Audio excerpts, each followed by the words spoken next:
Buddy, we are here with Portland's finest, Tommyboi. What up, everybody? Good to So see you, thanks bro. everybody. Let's start off with who is Tommyboi? I'm just a normal American that loves this country.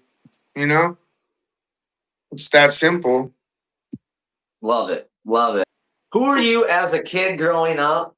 What did you want to be as a kid? Let's go there. Let's go there. Oh shit, bro. Yeah. Okay, so be, before my mom moved out of my stepdad's house when I was like 9 years old, I guess I was like a normal kid. Grew up with a dad, and we went hunting and camping and fishing and all this, until I was like 9 years old with my stepdad. His name was Mike, and but my mom and him split up when I was like 9 years old, and we moved with my mom, single mom, to east side Okieville, east side of Stockton, and went from being normal, not bad kids to running amok, you know what I mean? Like doing ghetto kid shit.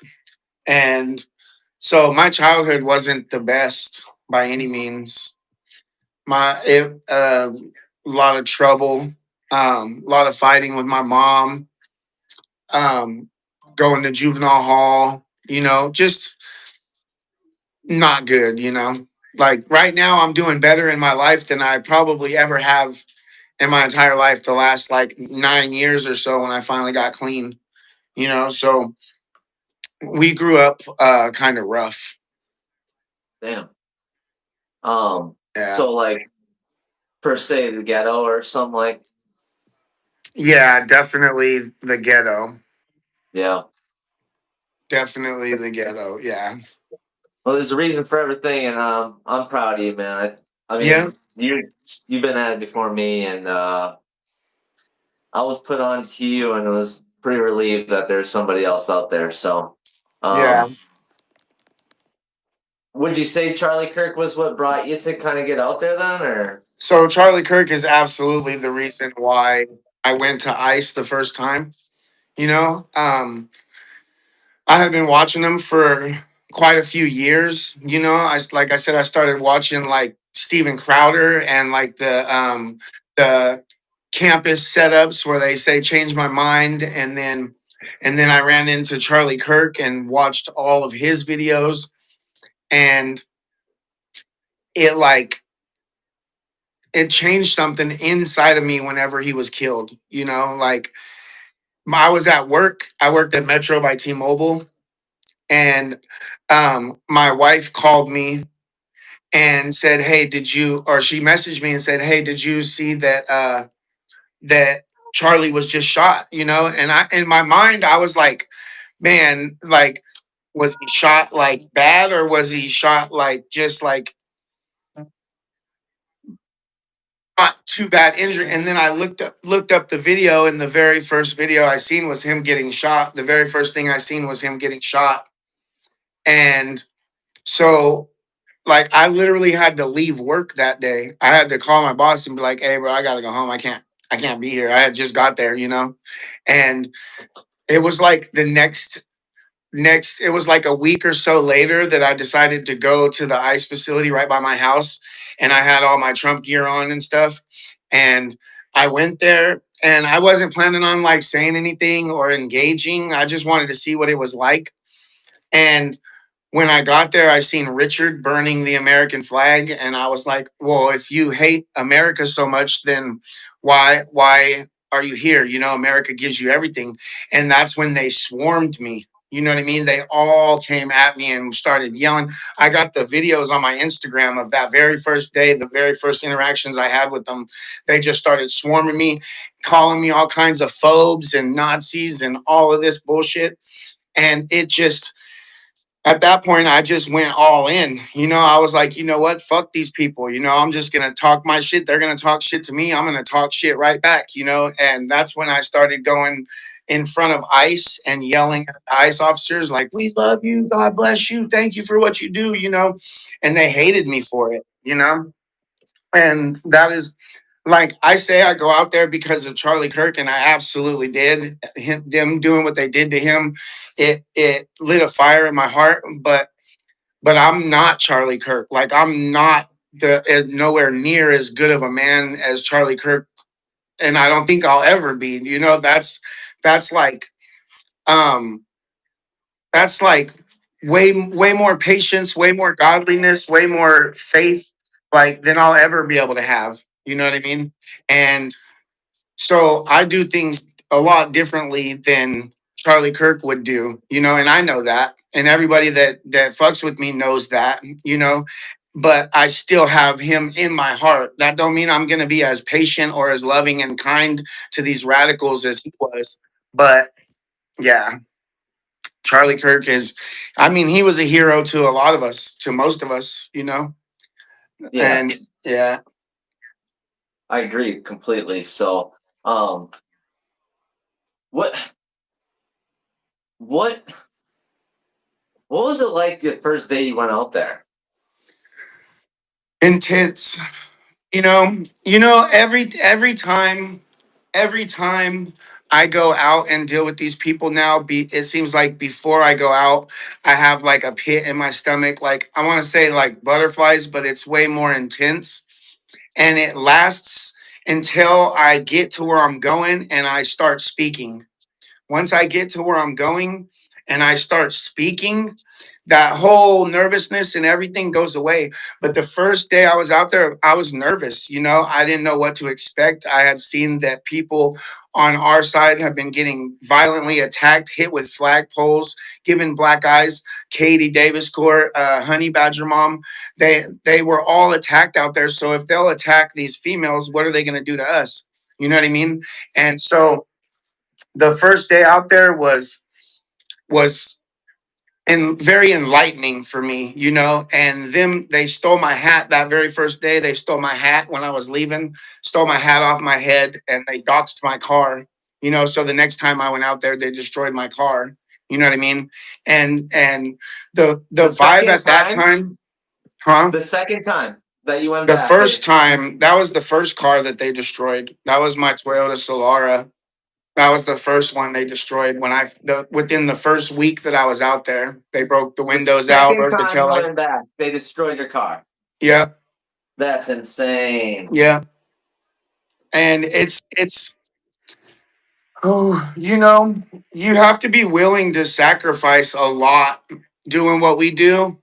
Oh We my god. sacrifice a lot, and not just for us, but not just for me, but my family, you know, my wife, her mom and dad, you know, my mom. We all are, they're so worried about me all the time, you know, and they have every right to be worried. You know what I mean?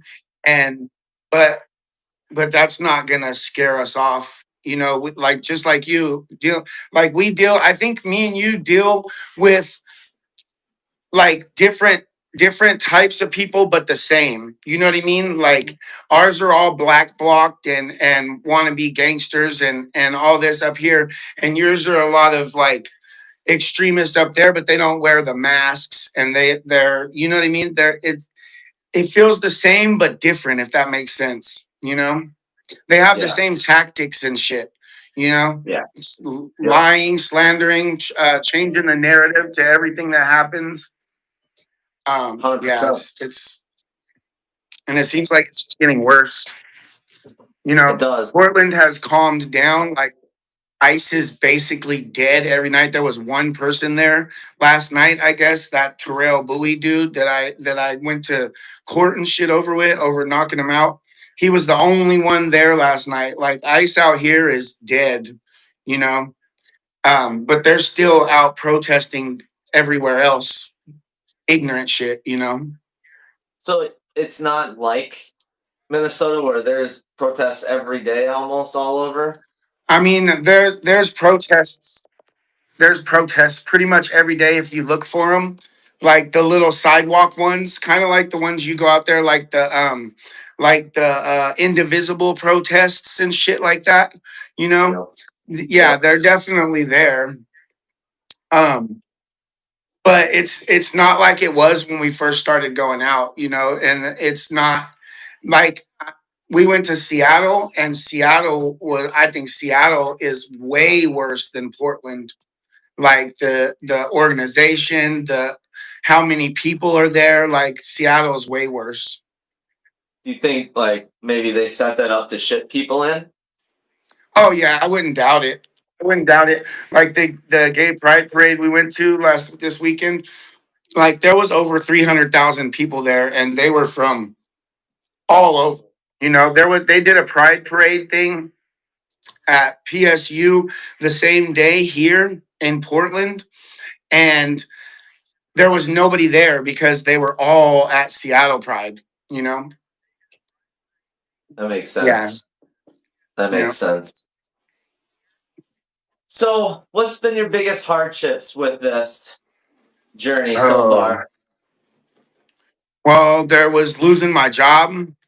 uh I mean, leaving my job. I didn't lose it. I left it so that nobody came to my job and tried to do anything while I was there with other coworkers and shit. I quit, you know.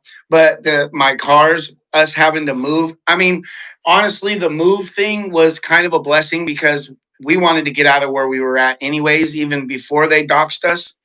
But being doxxed, my family being threatened, my dog, my family, um, just acclimating to always feeling like you have to watch who's around you and watch your back. You know what I mean? Um, there's so much negative that comes with it, but I feel like the positives that have came out of it way outnumber the negatives. Even with going to court and all this kind of stuff, the positives of meeting a new community and building friendship and family with all these new people that I've met through this movement is absolutely amazing. Like I have friends for life at this point. You know what I mean? Like friendships that don't just go away. And that alone is reward enough. You know what I mean? Because before all this happened, we didn't really hang out with anybody out here. We didn't have a lot of friends in Portland because of how liberal it is and because of how crazy it is. But now we have, it's a great community. And we love it. Did you answer what you wanted to be as a kid? Wanting to be a professional skater? I don't fucking know, bro. I wanted to be.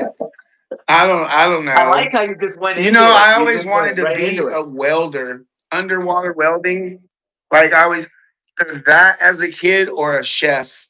And I did cooking and shit like that.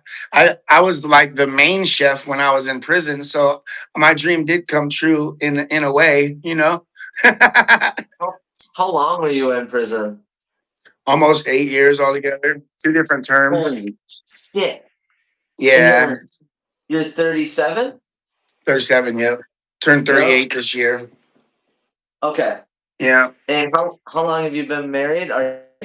We're not like married on paper, but we've been together like 8 years, like a And while. so how is she like? I don't know if you want to talk about, but how has she had to like My deal wife's with a a job? trooper, bro. My wife's a I trooper. know. I mean, of course, them coming to our house and putting stuff in our windows and fucking with our cars and doxing her and me and putting posters up all over by our houses and shit. Of course, it's gonna affect her.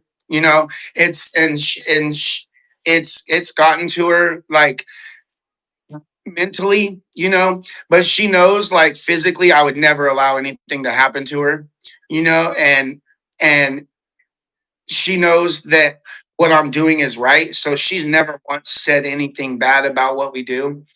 She's always been 100% supportive, and I couldn't ask for anything more than that.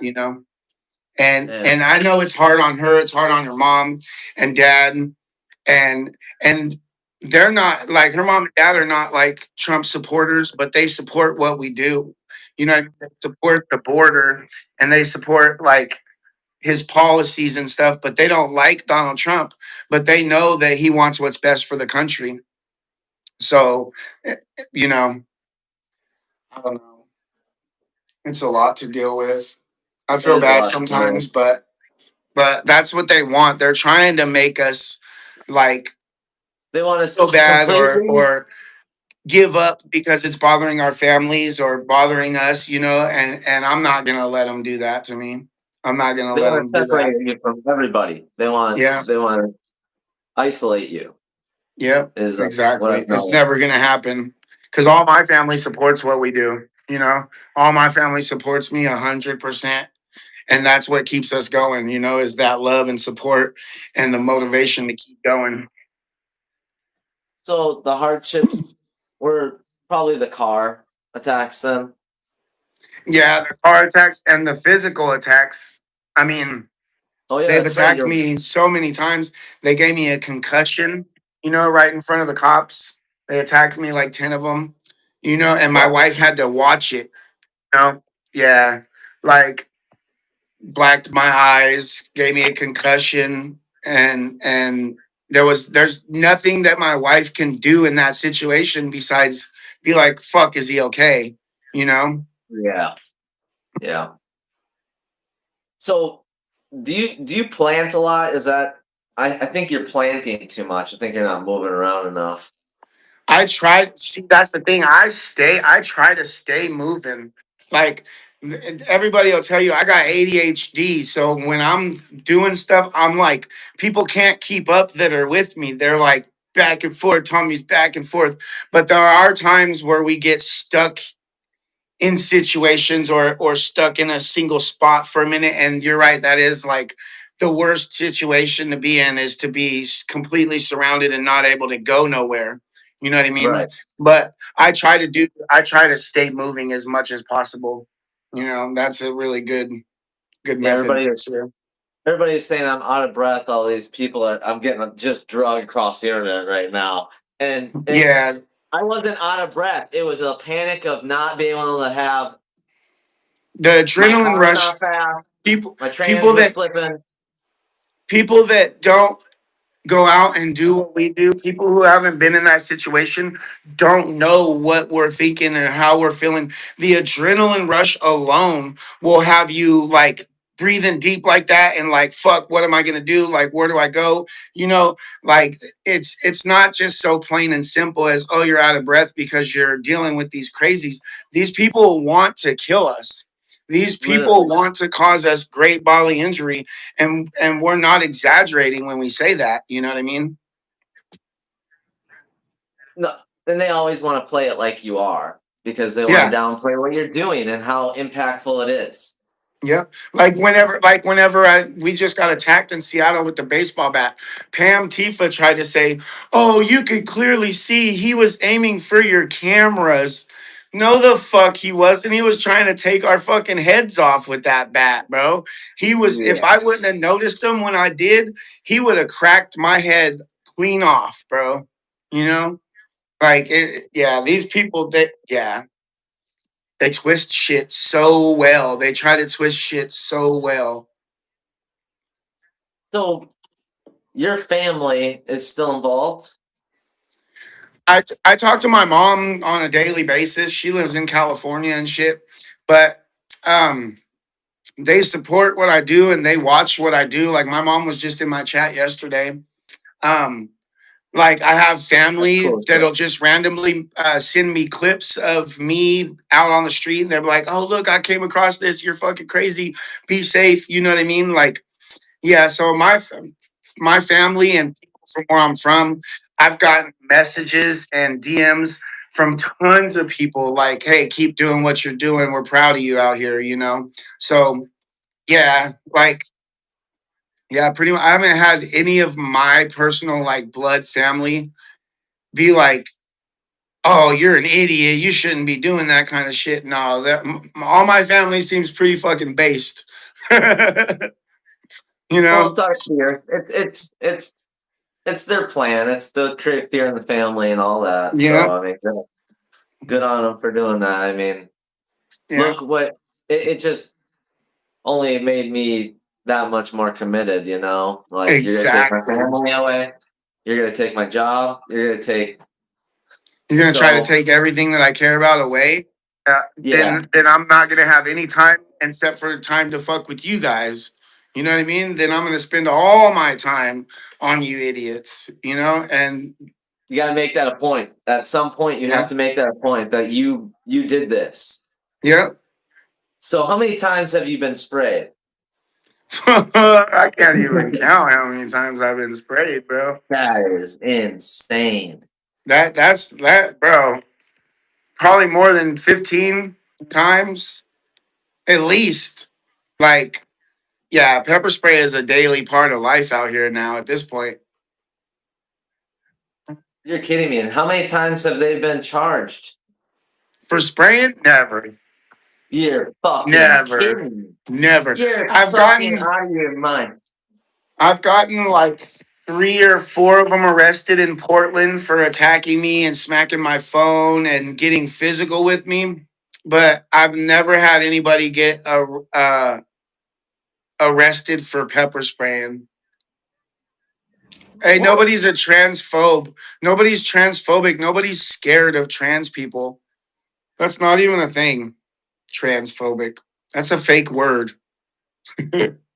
Well, it's funny you bring that up.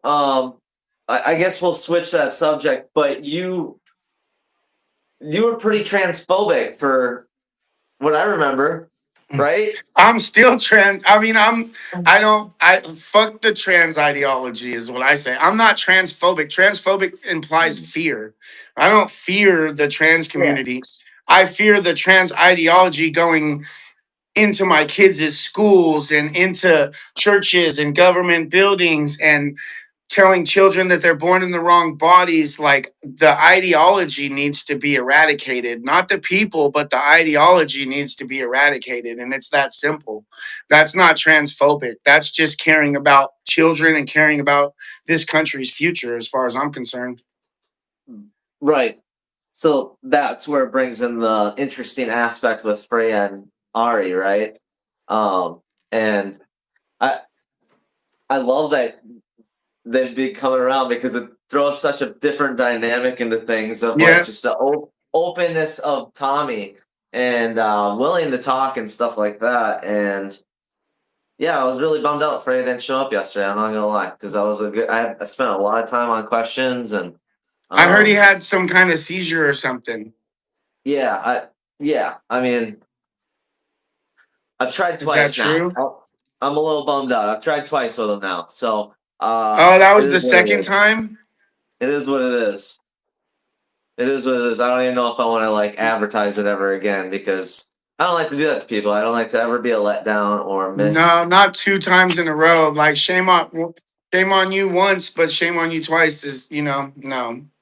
Yeah, that was a little heated, but it is what it is. Um, I'm sorry if you had a seizure or she or they had a seizure. He He had a seizure. Freya is a man. I mean, yes, Freya is a man. Is I mean, yes. I didn't really get to know the whole scenario, so that's why I really wanted to figure it all out. Like, and I So think it's Freya, important. honestly, like, Freya is honestly one of the last people I would ever expect to have any kind of dialogue with us, or especially go against his whole community, and just to have an idea. Like, I still don't know 100% what to think of it. Whether to, you know, like, it's good that we're having dialogue and he's not being vile anymore and saying the things that he used to say and actually trying to have conversation. But we're all a little skeptical. So it would have probably done him really well to come on the show and That's what I discuss some fucking. shit. That's what I'm saying. And maybe that freaked him out a little bit. Yeah. I understand that. It's pressure. This is a lot of pressure right now. Like I can ask you how big your dick is, and you might have to respond to it. It's just Yeah. And then he uh, might show you the balls again. he might show me them. No, So do you I'm good. do you, do you think we're practically at war? Yes. I mean, we are dealing with people that actively call for death and violence against conservatives. They call us Nazis and fascists and racists and homophobes and transphobes and all these phobias, so that when they do use violence against us, they feel like it's justified. And in my eyes, that's like a form of a war, a civil war of like it's us against them. It's good versus evil, and they are absolutely the evil. You know what I mean? Couldn't said it better. Yeah. Um, what are your thoughts on Trump and the war on Iran? So I I I don't know. I don't believe in having boots on the ground. You know, if it's just targeted strikes and it's keeping us safe in the future and possibly getting the Islamic terrorist regime out of Iran and let them have a democratic country, then I'm fine with it. But I don't want like yeah, I don't want it to go on endlessly, and I definitely don't want to be funding this shit and sending our soldiers to die for it. That's for sure. But I do believe that Iran has a right for democracy, and I do believe that it, if we do take out the Islamic regime of Iran and put in a democracy, it's going to save it's we're going to have great allies in the future, and it's going to save a lot of American lives because they've been trying to kill Americans for what the last 40 some years, you know? So I I want to believe that Trump knows what he's doing and how to deal with it because, you know, Trump knows what he's doing for the most part. You know, I don't agree with everything that he does, but I do agree with him trying to better the country and keep us safe. So, do you believe he had intel to do what he did? Yeah, I don't think he would have struck without intel, without there's a lot that goes on behind the scenes, and a lot that we don't know about that he does, so he's doing it for a reason. He's not an idiot. He didn't get where he's at today being an idiot, that's for sure, you know. What So about the strikes on the boat? These are the talking points that I hear them always try the to. strikes on the Venezuelan drug boats, Yeah. fucking get them out of the water, dog. Boom, boom, boom. They gotta go, bro. Don't bring that fentanyl shit into our country. Don't Yeet, bring that, motherfucker. bro. That those ain't no damn fishing vessels, bro. They're not. Our military and shit is not just gonna boom blow up fishing vessels, bro. They're gonna do their research, and they're watching these people well before they get on the boats. So yeah, no, yeah, get rid of them, get rid of them. What are their talking points? Have you had the discussions with these people? Their talking points are illegals are they deserve to be here. They should have amnesty. Like we should just let whoever they want come in and stay. Reward these idiots. Like they don't really have talking points. It's just echo of what they hear every other day. You know what I mean? They can't really argue their points. So, do they ever have dialogue with you? At this point, no. I mean, No. there might be a couple people that come up and try to have conversations, but most of the time they're just being facetious and just asking questions like trying to be like, huh, like so there's with the people that we deal with, 98% of the time, they don't want to have dialogue because they can't articulate their points. They just, as soon as you get them on a point, they get angry and start yelling at you. You know what I mean? So Before I yeah. forget, can you add sound deadening pads to your Amazon wish list so I can pay you through that for Can I? this? Oh, the dampening pads. Yeah, get some of those because your room it's the I same have as. some. I just haven't had a chance to do it. I have a pack of them. I was just trying to help you out because you got the echo. Like I think I probably do a little bit still, but it's not as bad. But BLS sent me some. I have a shit ton. I haven't had a chance to get it done. fair There's so enough. much Well, shit to do. Like this is. But yeah, I got red and black ones. Beautiful. So, how would you say Freya and Ari have changed your perspective? So Ari is I respect Ari. Ari is I I'm not 100% sure um on what's her name, on Freya, on what's his name, Freya. But I know Ari means what he says. Ari went through the whole trans ideology and was told that he was trans and that he should chop off healthy body parts and that it would make him feel better. And he finally realized that, hey, this is a cult and me chopping off healthy body parts isn't going to help me. I have a mental illness and I need to get that taken care of, not chop off all these healthy body parts and pretend that I'm something I'm not, you know. And Ari's very, very intelligent when it comes to this subject. He knows exactly what he's talking about. So I really like Ari. Ari seems like a really good person from what I've met him and we've had conversations. And so yeah, I feel really bad for what happened to Ari.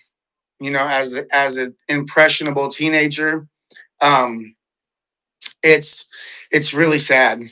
You know, so Um, yeah, and I want to Ari's been interview. through a lot. Yeah, I want to do an interview with Oh, I'm Ari sure. as I'm well. sure he would. I'm sure he Yeah, wouldn't have a problem with that at all. because I didn't really get a chance to fully understand the story, so um, I'll leave that for them. I love that they came. It's just a really cool dynamic, and I actually ran into one trans as well, and that's why it changed my perspective a lot, getting to know them and talking things through. So it's so crazy that our paths are so similar. We're doing Yeah. all the same things. It's just location that's the separate thing. Location, And location, location. you said it like earlier, like indivisible. That's the Yep. meats that are here. That's the ones Oh, that. they're all over the country. They're funded hugely. They're all over the country. That's crazy. Yeah. So do you ever see happiness from those liberals at all? Ever? Do I what? Do you ever see them happy at all? Not if I'm there, bro. They're not happy. That's for sure. Nah, I don't know, bro. I don't think I've ever seen them smile. You know, like you get that rare one who comes up and is nice to you and we'll have a little conversation like Sandy. Remember Sandy, the dog faced Sandy? Like I'm not saying he was normal by any fucking means, but at least he would come up and have a respectful conversation, come up and actually talk about his beliefs. And even though we disagreed a lot, he would actually come up and be kind and be like, hey, I don't want violence to happen to you guys. I want to talk to you. But that's very, very rare, you know? It's It's ten very, very percent for rare. sure. Yeah. 10% is what I see. I see a little bit more of it. It feels in Minnesota of that, and that makes sense because of the area. But Yeah. it's very interesting dynamics when I do have the little bit of time to see what's going on over there with you guys, because it is literally the same shit, different area, and I feel like you get a little bit more of a support group. Is the only way I Yeah. can We really. have a pretty size patriot crew out here that I talk to basically on a daily basis. You know what I mean? Like we've made a really good, like I was saying earlier, we've made a really good bond, like friendship, family wise. We hang out as much as possible, like outside of political shit, just to, because we like being around each other. We like being around like-minded individuals. And yeah, that like I said, that's like the best, one of the best outcomes of this whole situation is the community that we've come across. Yeah, I think I can relate as well. I know exactly what you're saying. So, what's your personal life away from protests? Oh man. um Right now, I don't really have one besides moving.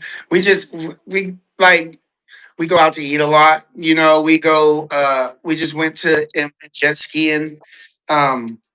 I like to skateboard. Uh, we go and play darts. There's a ton of stuff that we've been doing lately. You know, a bunch of new shit that I've been getting into outside of protests and stuff. You know. So how have they attacked your social media? Well, I they haven't really like my social media is like once I Damn. got off of TikTok, like and I created this new YouTube. Um, I just am really, really conscious about what I post and if I feel like anything is wrong in the live, if I feel like it it violated the terms of service, the TOS, then I'll just end the live and make it private or make it members only and then restart another live, you know? So I try not to give them any reason to be able to report my shit, especially on my like my ex, because I've had my ex mass reported, but I don't post anything violence or direct threats or anything like that on any of my social media. That's the main thing you got to worry about, you know, Right. is but you're no matter what we're doing, we're gonna have people mass reporting. We're gonna have people reporting our stuff all the time, and as long as you just do your best to keep it like PG-13, especially on YouTube, then it should be fine. So But where's that? Where is that where you cut it off? bro, if you would have seen, like, you should go back and look at my lives on X from like the first couple months of me being out there. I couldn't be on anything other than X, you know, because of the things that I was saying. I was very, very, uh, like, I would say the F slur. I would say, you know, like, I was way more rated R, you know, like I didn't give a fuck at that point. Like I didn't have the emotional stability, the emotional control dealing with these people as I do now after dealing with them for so long, you know. It's But definitely true. now I've changed my methods a lot and I'm trying to be more PG-13 and try to get people to actually have conversations and talk. But out here, nobody will talk. Everybody knows me at these things, you know. So if I try to go up and ask simple questions, they just shut down, you know. They don't want to give you anything No, because they know that their conversations are going to make them sound stupid. exactly. Yeah, all you honestly, a lot of people have been telling me, and I've been learning it that if you just let them talk, they prove how ignorant they are just by letting themselves talk. You know, let them get their message out, and it just shows you how ignorant their whole entire personality is. You know. Right. So has there been any protests where you haven't feared for your life? Yeah, I've been to quite a few protests where it wasn't like as extreme, you know? Like, but honestly, like it all jumbles together after so long. There's so many things that happen, so many days in a row. Like it starts all jumbling together. You know what I mean? But recently, like going out of town and going to protests, going out of town and uh going to protests that are away from ICE seem to be more violent now than the protests when they were at ICE. You know what I mean? Like they're ramping up the violence elsewhere because they know that ICE is dead. You know, that ICE They're agents, I don't even think they're working out of that building anymore. interesting. Interesting perspective. So, what do you see when you compare like Minnesota to Portland? I see it's way more active. Like there's way more community active like in Minnesota.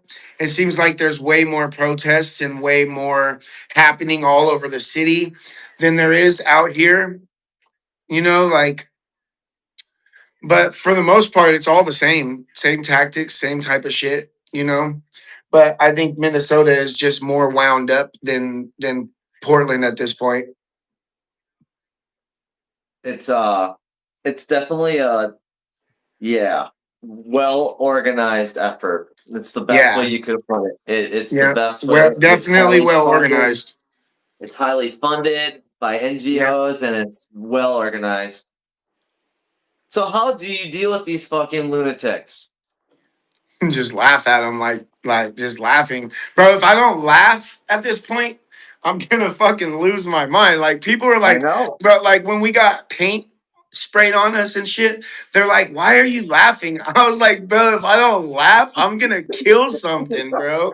You know what I mean? If I don't just like, what else, what other reaction am I supposed to have? Okay, this fool took the time to go home, fill up this paint thing, fill it up with air, thin it out, ride his little scooter all the way to where we're at just to spray some paint on us.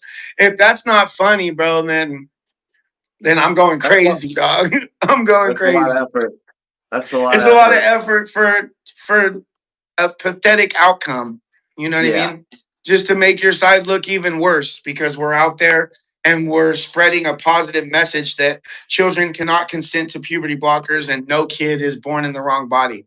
Like I don't see how anybody can be against that, you know? Yeah, it's crazy. Yeah, just laugh about it at this point. Like if we don't laugh, we're gonna.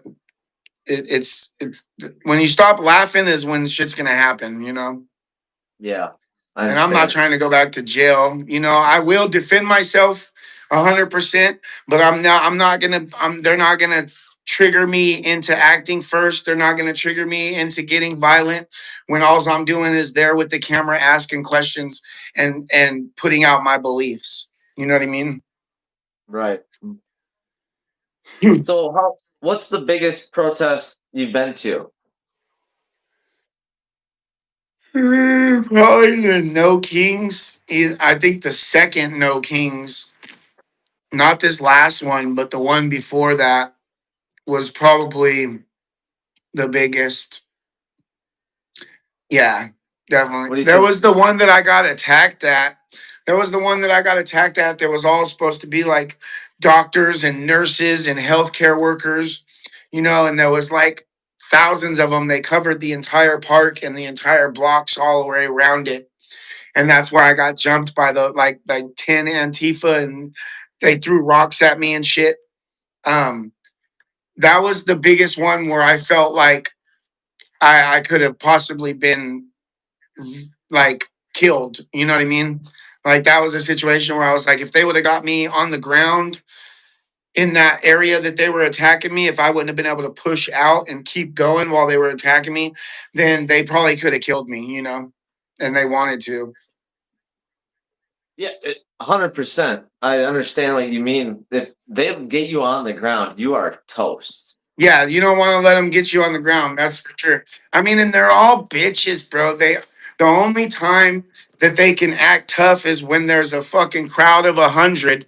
You know that not a single one of these losers would fight me one on one, head up. Like, hey, let's just fight. You know, because they've seen that I've already knocked out a couple of them with one hit. You know what I mean? It's So they don't want to fight one on one. They get in a they get in a group and it gets that group think, that mob mentality.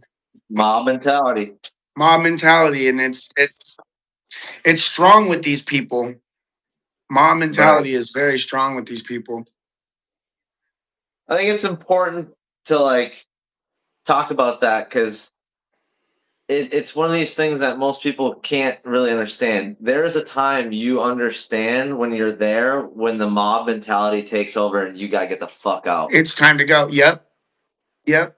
Yeah, you can feel the change. You Just like in feel Seattle, you could feel the change. Like we were walking through the park and there was the two fire starters, the two trans Tifa people that started following us, and they were yelling. Nazis in the park, Nazis in the park, Nazis in the park, trying to fire everybody else up. And at that point, we weren't even saying anything to anybody. We were just walking through Cal Anderson Park. We weren't engaging with nobody, asking questions, calling anybody any names, doing anything besides recording and talking to ourselves. And they followed us and started a huge fire. We got down to the sidewalk and they're still in our faces. They're saying we're Nazis in the park. Get the fuck out of our neighborhood. Boo, boo, boo, boo, boo. And that's when the mob mentality starts kicking in. And more people, as they're seeing these other people get violent, more and more people are showing up to be part of that violence, and you can feel the shift. Once there's so many people there, you can feel the shift of, okay, this is going to get violent. They're going to try to hurt us, and that's exactly what happened. It's It's exactly almost what like happened. they virtue signal it pretty somehow, some way. It's always that Yep. case. So how do you decompress? I come home. I play Call of Duty. I lay down with my dog, bro. I'll come home and bullshit with the chat. Like I just try to stay lighthearted, bro. I try to stay as positive as possible about everything. I don't like being in a negative vibe. You know what I mean? Like coming home to my wife and my dog is probably the best feeling. Like after going out and dealing with all these idiots all day long for hours at a time, coming home and just being able to decompress with my wife and my dog in our new house is incredible. You know, it's I'm so happy to and hear peanut butter pickle bacon burgers help decompress too. that. Yeah, I'm out on that. Peanut butter pickle bacon burger, bro. You gotta try it. So Those things. do you think George Floyd changed everything, and do you think it had an effect in Portland? Is that George Floyd, the fentanyl overdose. I think the BLM movement as a whole destroyed a lot of shit. It changed the culture. It changed a lot, but I think Obama had a huge part to do with the racism coming from the other side. You know what I mean?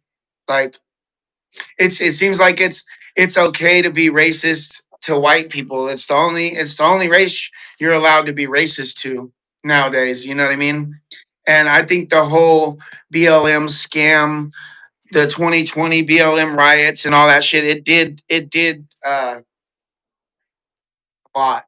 It changed a lot of people. It radicalized a lot of people, and and yeah, we're still dealing with repercussions from that every day. I agree. So I asked what your goal was, and Polybius Atlas asked what your 5-year goal was. I don't even know. 5 years from now, I don't know. I'm hoping that in 5 years from now, like uh JD Vance and Marco Rubio will be president, and um I don't know. I haven't thought that far ahead, bro. Like it's on honestly at this point right now, it's like a day-to-day basis. If I don't live just day to day right now, then I don't know. It's a lot, I hope to still be doing the same thing that I'm doing right now, exposing the left, um, doing my YouTube, doing outreach, feeding the homeless. I haven't had a chance to do that for a while because of the move and everything that's happening. We've just been so busy, don't have time for anything right now. Um, How did you get involved with that? what the feeding the homeless? Yeah. We just decided to start doing it, and we went and got, I think we went and made a bunch of peanut butter and jelly sandwiches and ham sandwiches and went out and fed the homeless, and we did it for a few months every week. But we just been so busy. Everything's been happening. And then Shane and Nico are dealing with their car being destroyed and them having to move. And so we just haven't had a chance to get together to do it again recently. I didn't But know this they moved summer we're too. going to be doing a lot more. Damn. Damn. But it feels good, you know. And people complain because we live stream it, you know. And the only reason why we live stream it is because we get donations, and those donations go back into the next time we go out. You know what I mean? And the thing is, if the homeless people that we're out there with don't want to be on camera, we don't put them on camera. You know what I mean? It's just that simple. But it does feel good to give back to the community and go out and especially because I've been homeless out there downtown Portland.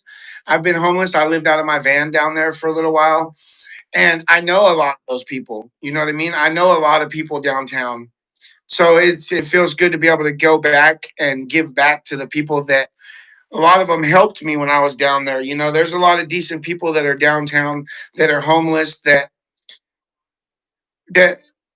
why a lot of them choose to be, you know what I mean? And so like it's good to be able to go back and give back to them and be like, hey, it's good to see you guys, you know. And so yeah, How long were you homeless? I was only homeless for like 4 months, not even 4 months. I did everything that I could to get off of the streets, especially once I stopped doing drugs, because at that time I was still getting high, you know. And then I met my wife, and it just everything changed. I stopped doing drugs. Like I've never done me and my wife have never done drugs together. You know, she's been clean for over 12 years. You know what I mean? We never had that history together. Like as soon as I met her, I was already ready to be done getting high. You know, it's just it's hard to stop when you're living on the streets and you're hanging out with everybody from The the same street. people. You know what I mean? It's hard to get out of that situation. But once I met my wife and we really started hanging out, like drugs weren't even a thought in our heads anymore. You know? So So yeah, first off, congrats to her for 12 years. Holy shit, yeah. I think it's dude. closer to 13 at this point. Yeah. Damn. And so did you work a 12-step program or anything like that, or just cold Nah, turkey? I didn't never do nothing like that. Wow, Yeah.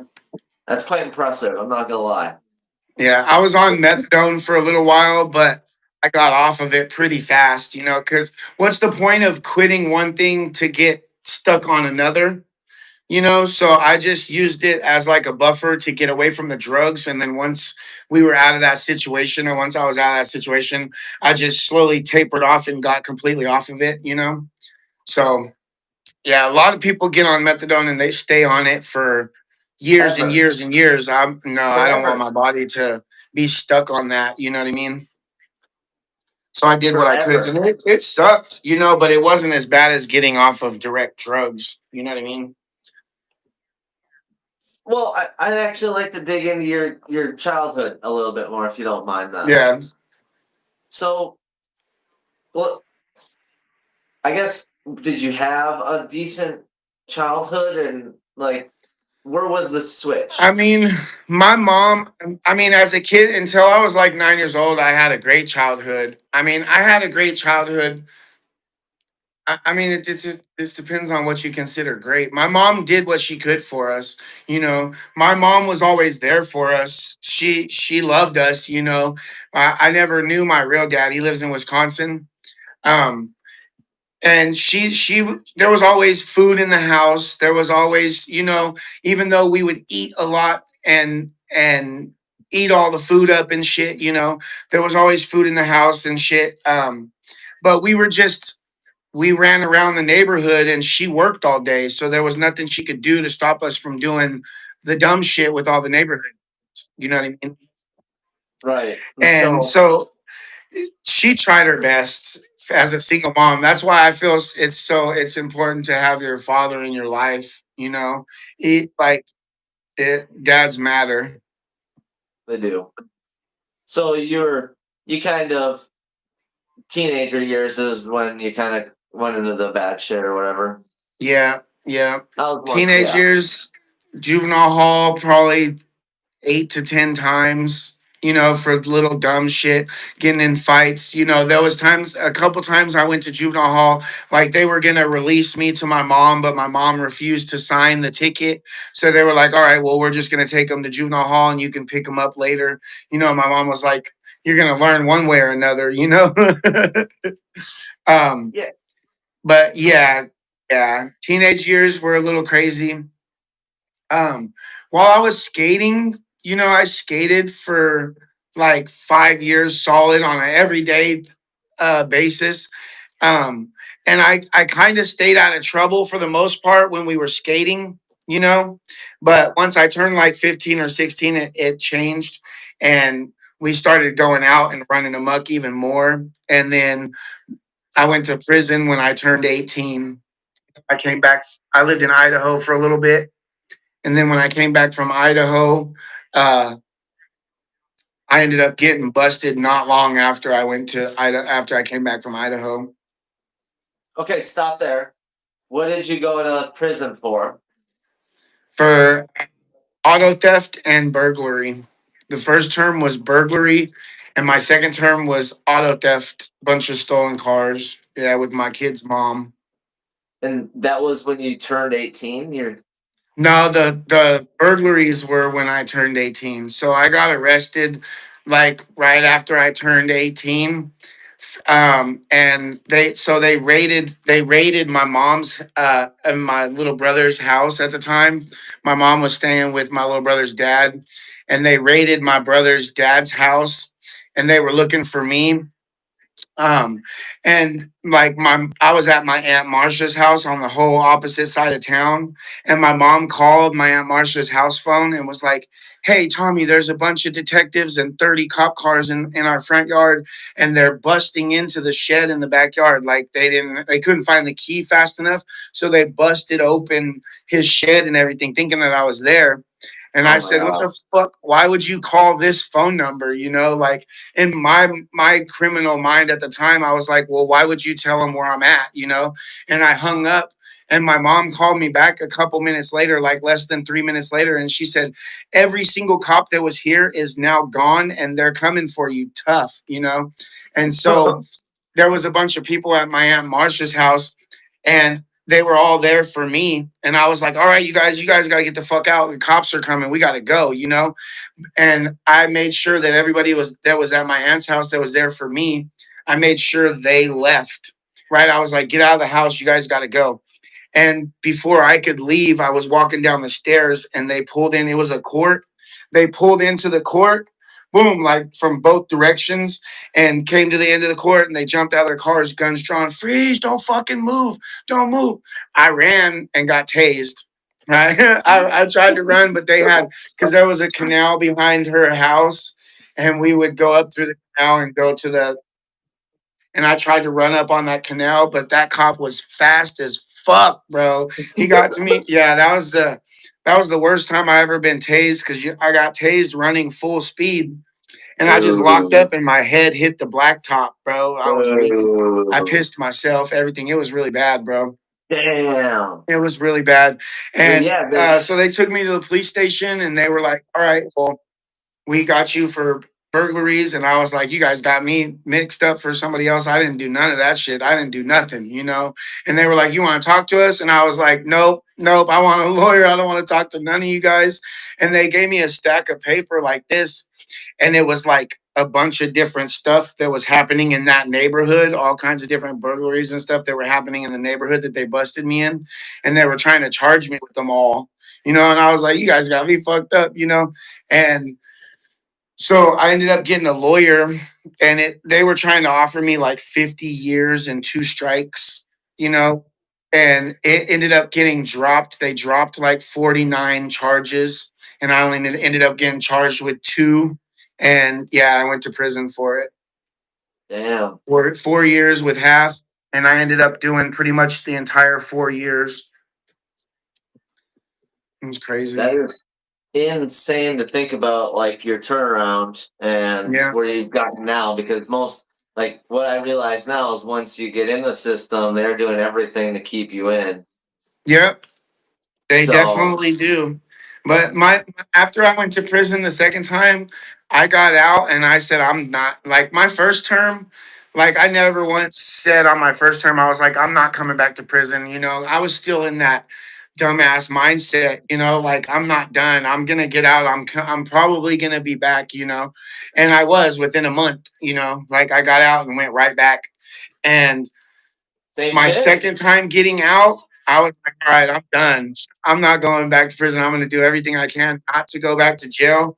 And I've kept that for the most part.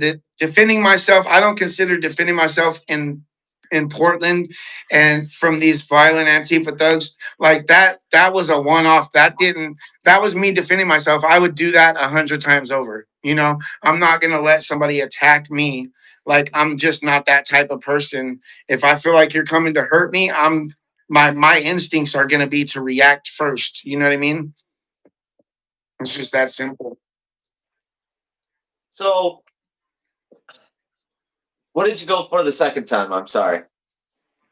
Auto theft. Me and my kid's mom, we stole a bunch of cars and they watched us steal like a bunch of cars. They just watched us do it. Auto theft task force. They called them rats. They were rats in Stockton, and they were following my kid's mom. My kid's mom had just got busted like 2 or 3 weeks before that with this dude shotgun stealing cars.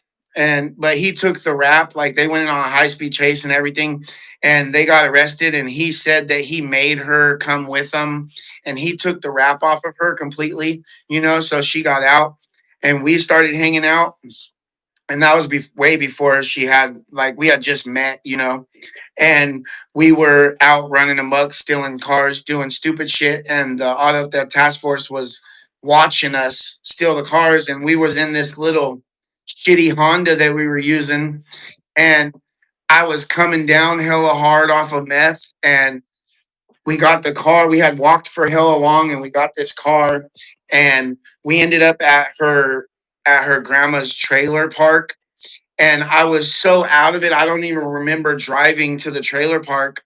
I don't remember parking or nothing. And she said she tried to wake me up and get me to come in the house for hella long, and I wouldn't. You know, so the next up the cops surrounding the car. You know, I'm like, oh shit. And my kid's mom was in the passenger seat. And she's like, I've been trying to wake you up for 30 fucking minutes. And she would not open the door to the cops until I was awake. They were outside the car with their guns drawn, telling her to open the doors for like 30 minutes. And I was passed out in the driver's seat, knocked out, didn't hear any of it, bro. They were like smacking me to get me to Wow. wake.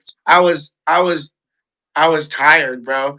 And that's a hell of a thing to wake up to is a bunch of cops. And my first thought, I'll never forget it. My first thought when I woke up, I reached for the key to turn the car on. And my baby mom was like, fuck no, bro. They had guns drawn at us and shit. Oh yeah. And I was just going to start the car and go. And she's like, fuck no, bro. You know, like I guess they had already talked to her grandma, so they knew who we were and shit. And so I just was like, fuck it. I just got out the car, you know, Damn. and that was it, you know. Damn. It was crazy, stupid. Like, but we all have pasts, you know. We all have pasts. We all did shit that we regret as kids and teenagers, and we can all move on from that shit. We can all change our lives dramatically. I'm proof of that. You know what I mean? Yeah. So that's insane. And you did 8 years? I did 4 and then 4 pretty much, yeah. A Holy shit, little bit brother. less than 8, yeah. Well, I'm thankful that you're not that fucking guy anymore, and man. Yeah. And what Me a too. turnaround. To hear that Yeah. point just is that much more impressive than me at 36 with this life figured out to jail for the first time. Yeah, see, that's If you understand scary what for I'm me. saying. Like, I know you're going through a lot right now, and I know the stress. I know when I was sitting in the county jail and they were talking about 50 years and 2 strikes, like I thought my entire life was over, and I've never freaked out so bad as I did when I was in jail those first few months. I thought my entire life was over. It's a scary feeling. That's that's definitely a reality. Like, how was your experience? I guess that's a great question. In prison, Yeah. or my first term was, it was not like prison. My first term was fun. Like, and that sounds terrible, but my first term, I ended up at Old Folsom, which is right next to where I'm from. And like half of the woods in there, like knew my family, like grew up with a lot of my family from the east side Stockton. Knew my aunts, my mom, and my uncles and shit, and been down for a long time. And it was flooded with stuff, flooded with cell phones and stuff that you're not supposed to have, so I had a lot of better times on my first term than bad times, if that makes sense. You know, my second term was prison. My second term, I ended up all the way on the other side of the state. I ended up all the way on the other side of California in San Diego, where I didn't know anybody. There wasn't any kind of like people that were from Stockton that, well, there was no Stockton car or anything like that. So it was more like prison, you know what I mean? On my second term. So it was two drastically different experiences, my first term and my second term, that's for sure. My first term, I had a lot of fun raising my hand to do shit, like I caught a 9-month shoe term we removed this dude that was in there for elderly abuse for hitting this old woman with the rebar while his dog was attacking her. He hit her with the rebar, and yeah, and we beat him up. Three of us beat him up, and I did 9 months in the hole at DVI. Um, like, yeah, my first term was me just trying to prove myself, really, a kid trying to prove myself to people that really didn't deserve me having to prove anything to them. Like I realize that now, like I didn't have to prove myself to anybody in there. That's just, they make you feel like you should, you know what I mean? Like, especially as a youngster and going into something like that, they make you feel like you're obligated, you know what I mean? Yeah. It was crazy. I got that feeling just from being in there for 7 days Yeah. I remember altogether. the first like riot I was ever involved in at Old Folsom, and it was skinheads and the woods, and it was the day before, like these Hold on. people that we What are ended the up woods? fighting, huh? I don't know what the woods are. Sorry. So it's the skinheads are like they're like the real, they're like super white supremacist, super Aryan, you know what I mean? Like skinned head, like bald heads, like white powered up, basically. You know what I mean? The woods are just white boys that are clicking together while they're in prison because we're white, and in California prison, it's segregated by race. California prison is 100% segregated prisons. You can't sell up with other races. You can't eat with other races unless you can eat with like the Southerners. You can smoke after the Southerners. You can play handball with the Southerners, but no other races unless maybe Paisas, but that's like different, but you can't, like the northerners or blacks or others, you can't associate with them like that. You can't smoke with them, you can't eat with them, none of that. You can't play handball with them. So it's like super segregated in California prisons.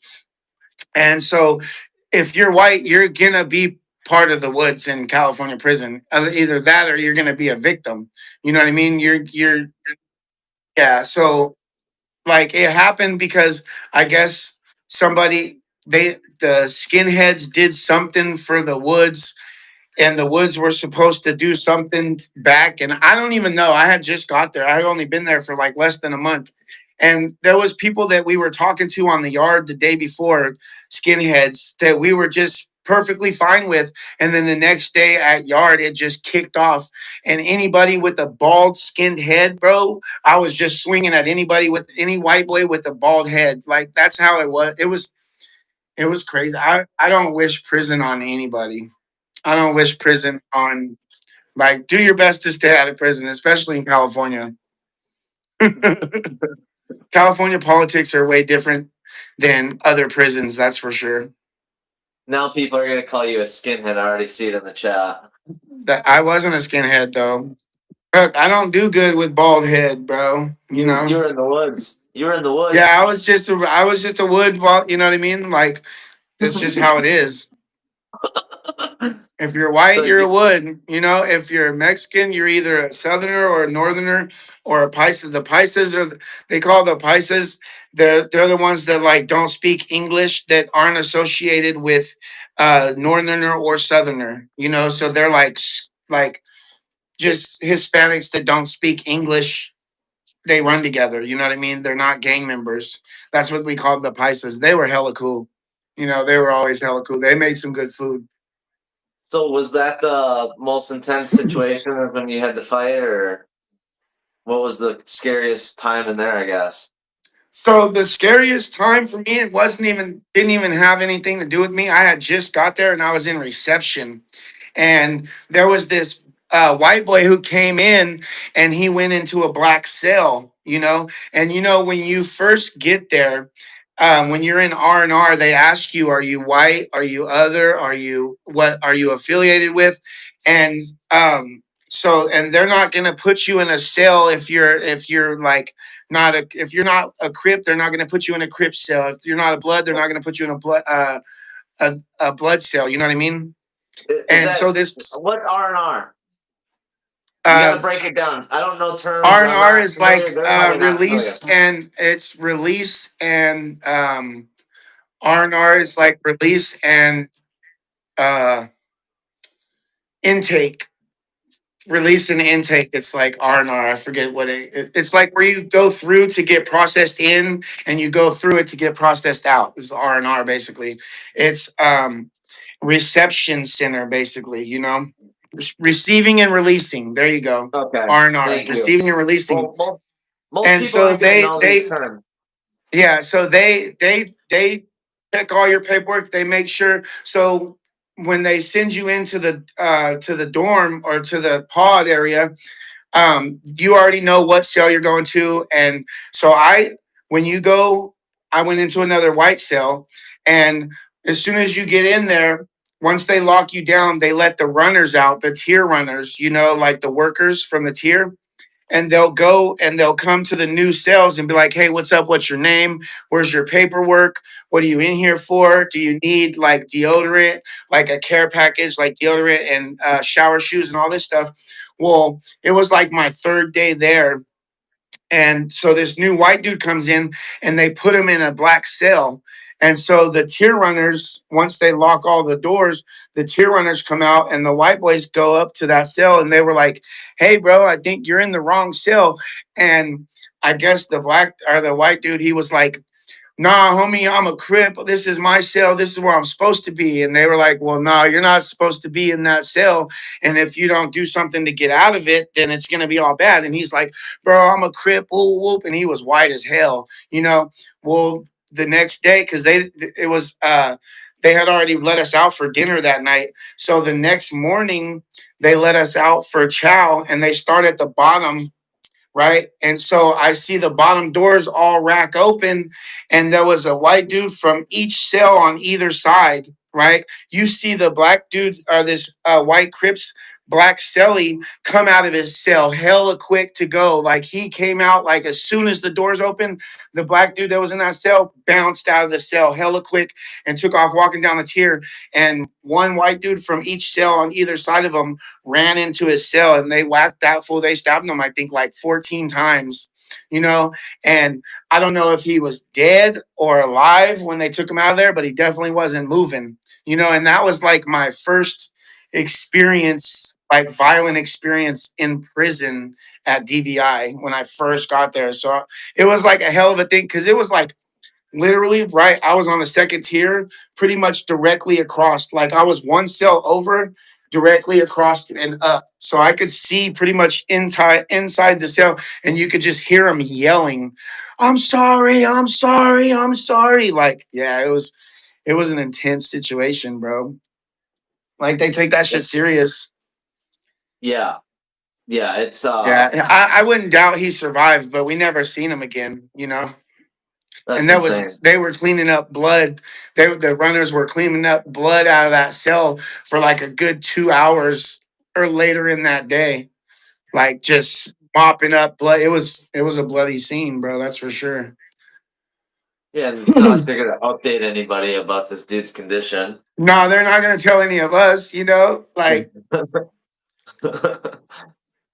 But the thing is, they gave him an option to like roll himself up out of that cell, and obviously, dude's cellmate, the black dude, he knew what was going to happen, and if he had that dude, like, you can't in California prison, you can't be like a white Crip or a white blood and sell up with the white boys aren't going to allow it to happen. That's how intense the politics are in California prison, and the blacks are not going to help a white Crip or a white blood. They're not going to go to war over one person because they want to be white Crip or a white blood. That's just not a thing. Interesting. So you don't even have a choice. You have to fall into where you fit. Yeah. I mean, you don't have to. Okay, you don't. You're gonna run. You're gonna follow the politics of California prison, whether you're running with the Woods or the skinheads, or you're not gonna be fraternizing with other races. You're not gonna be eating after them, playing games with them, because even if you're like you could be associated, but you don't have to be like the gang. You don't have to be like raising your hand to do dumb shit, and you don't they're not gonna if you're a square and you're white, they're just gonna let you do your time if you stay out of the way. You know what I mean? But you are gonna be running with the Woods no matter what, but you don't have to do no crazy shit. That's just not unless you're on like a level 4 starting, unless you're like a lifer and start out on a level 4 yard. Um, I don't know how that would be because I never started out on the level 4 yard. So, but yeah, it's I didn't have to do anything that I didn't want to do. You know what I mean? Like, I raised my hand to do the stupid shit that we did. But if you just want to do your time in peace and just stay out of trouble and get done with your time, if you end up on a level 2 or level 3 yard, you'll be able to do just that. Just don't get into debt. Don't borrow from other people. It's simple shit. Simple shit. I don't believe that because I got stuck in a cell with like 12 people, and it politics and all that shit was brought up because I'm white, and they had to bring up reparations and all that. So I don't really know how Oh that'll yeah. work. See, I don't know how it is in Minnesota. Like if you go to jail in like Texas or like these, I've never see where I went. It wasn't like black run jails like these other jails like in Texas that you see that are really bad are like mostly blacks, and those you don't want to end up in a jail like that as a white boy. Yeah, that's where I Like was. that that's like my county jail where I grew up was like the easiest county jail to ever go to, but it just the program sucked there.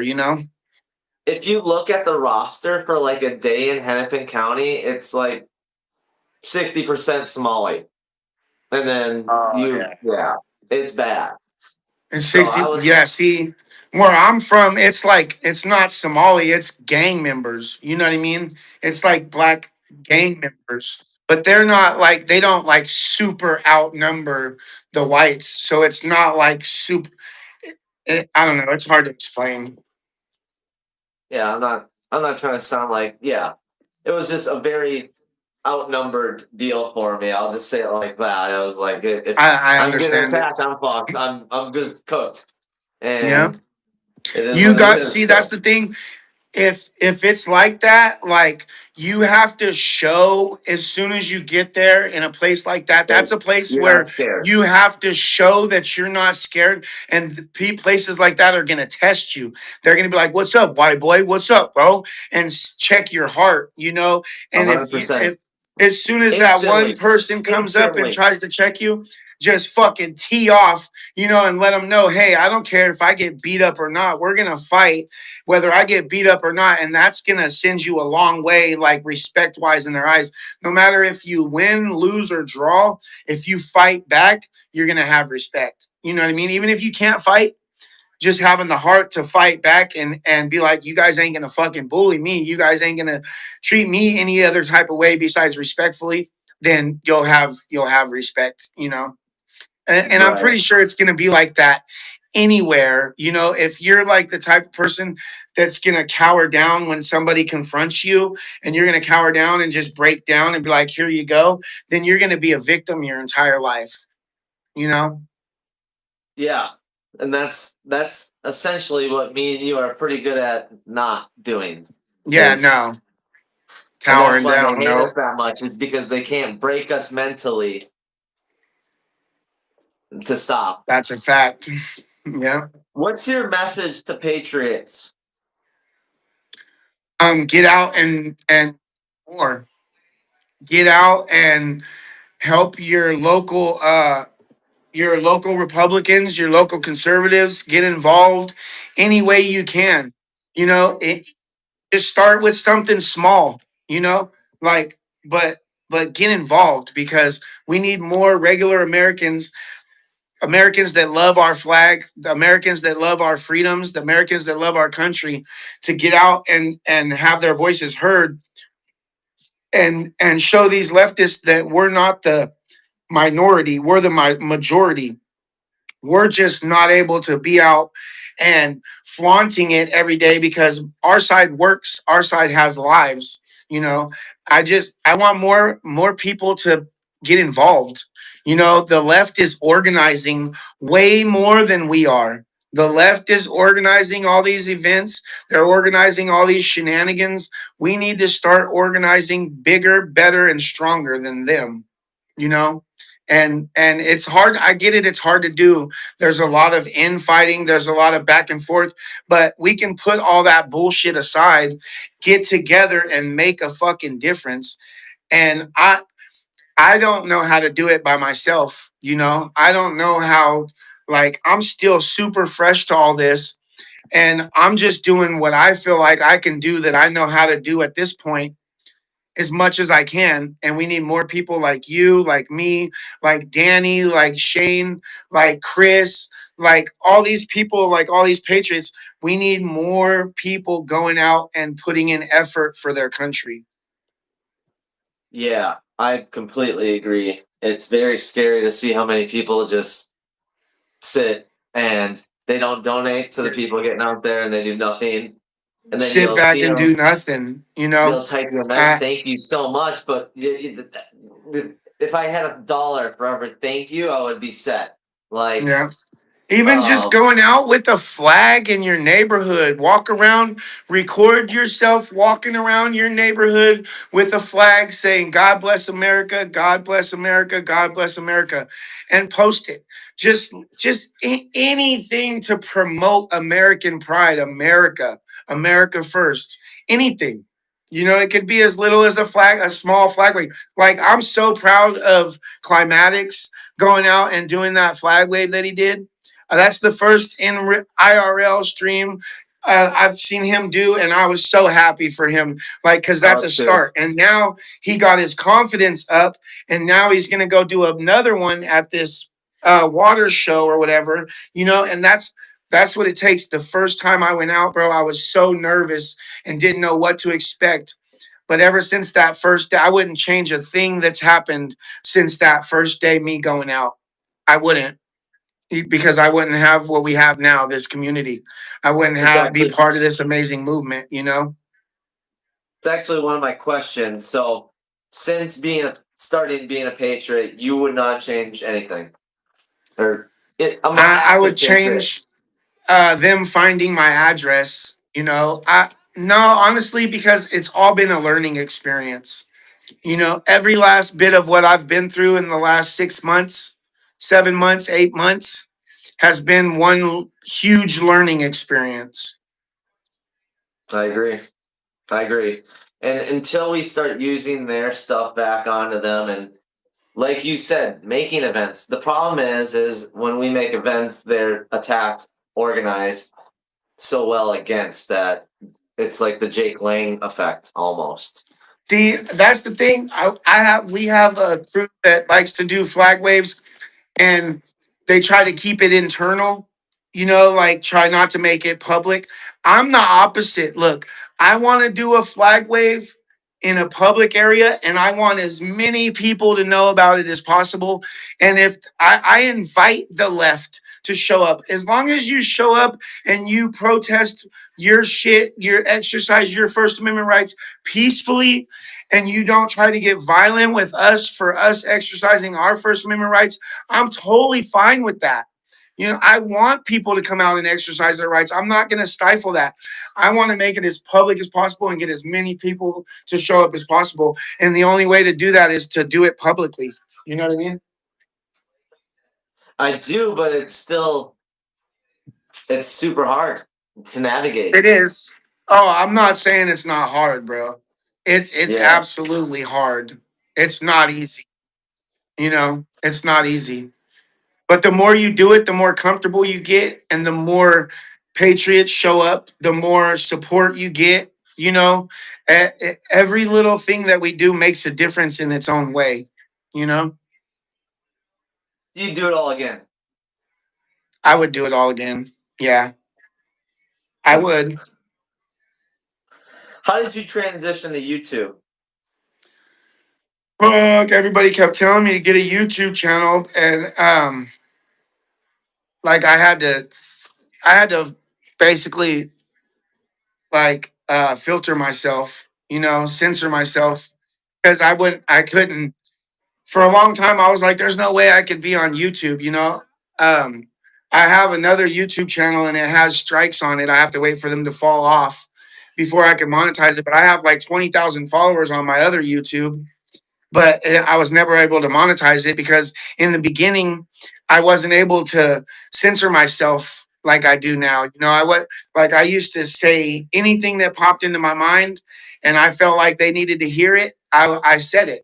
You know what I mean? I had no qualms about saying anything and everything, except for like I didn't say like racist shit. You know what I mean? Like certain people like to do, saying the main words and shit. I would say like the Yeah. F slur and that trans women are men, and like they would call me transphobic for what I would say, basically. But you can't do that on YouTube. You have to censor yourself, and but YouTube is YouTube is better. I mean, it's not. It has its pros and cons, really. Yeah. Yeah, I wish we could be our full selves. That would be nice. Yeah, I wish YouTube was like Rumble. I wish YouTube was as much of a freedom of speech thing as Rumble is, you know, because it would be nice.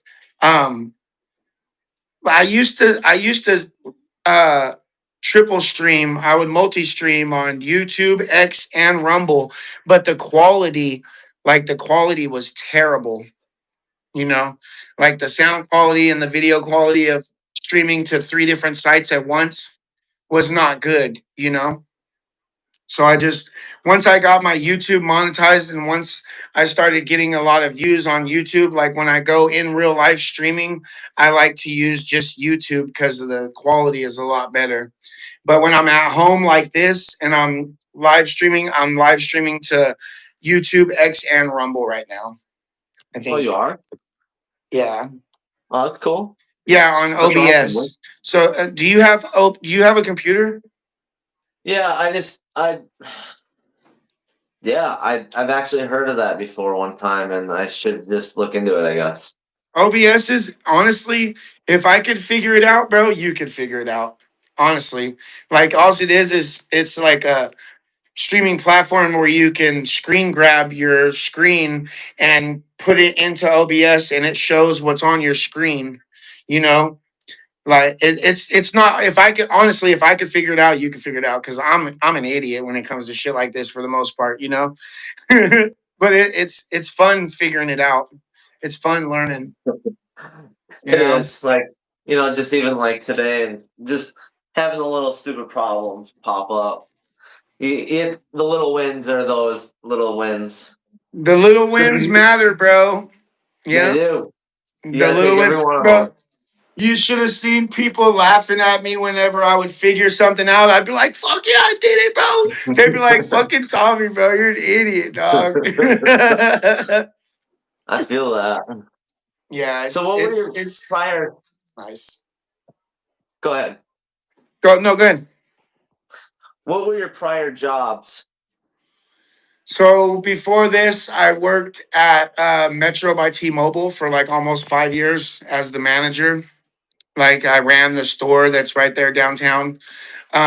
Before that, it was just a bunch of odd jobs. You know, I worked at this place, Rapid Response.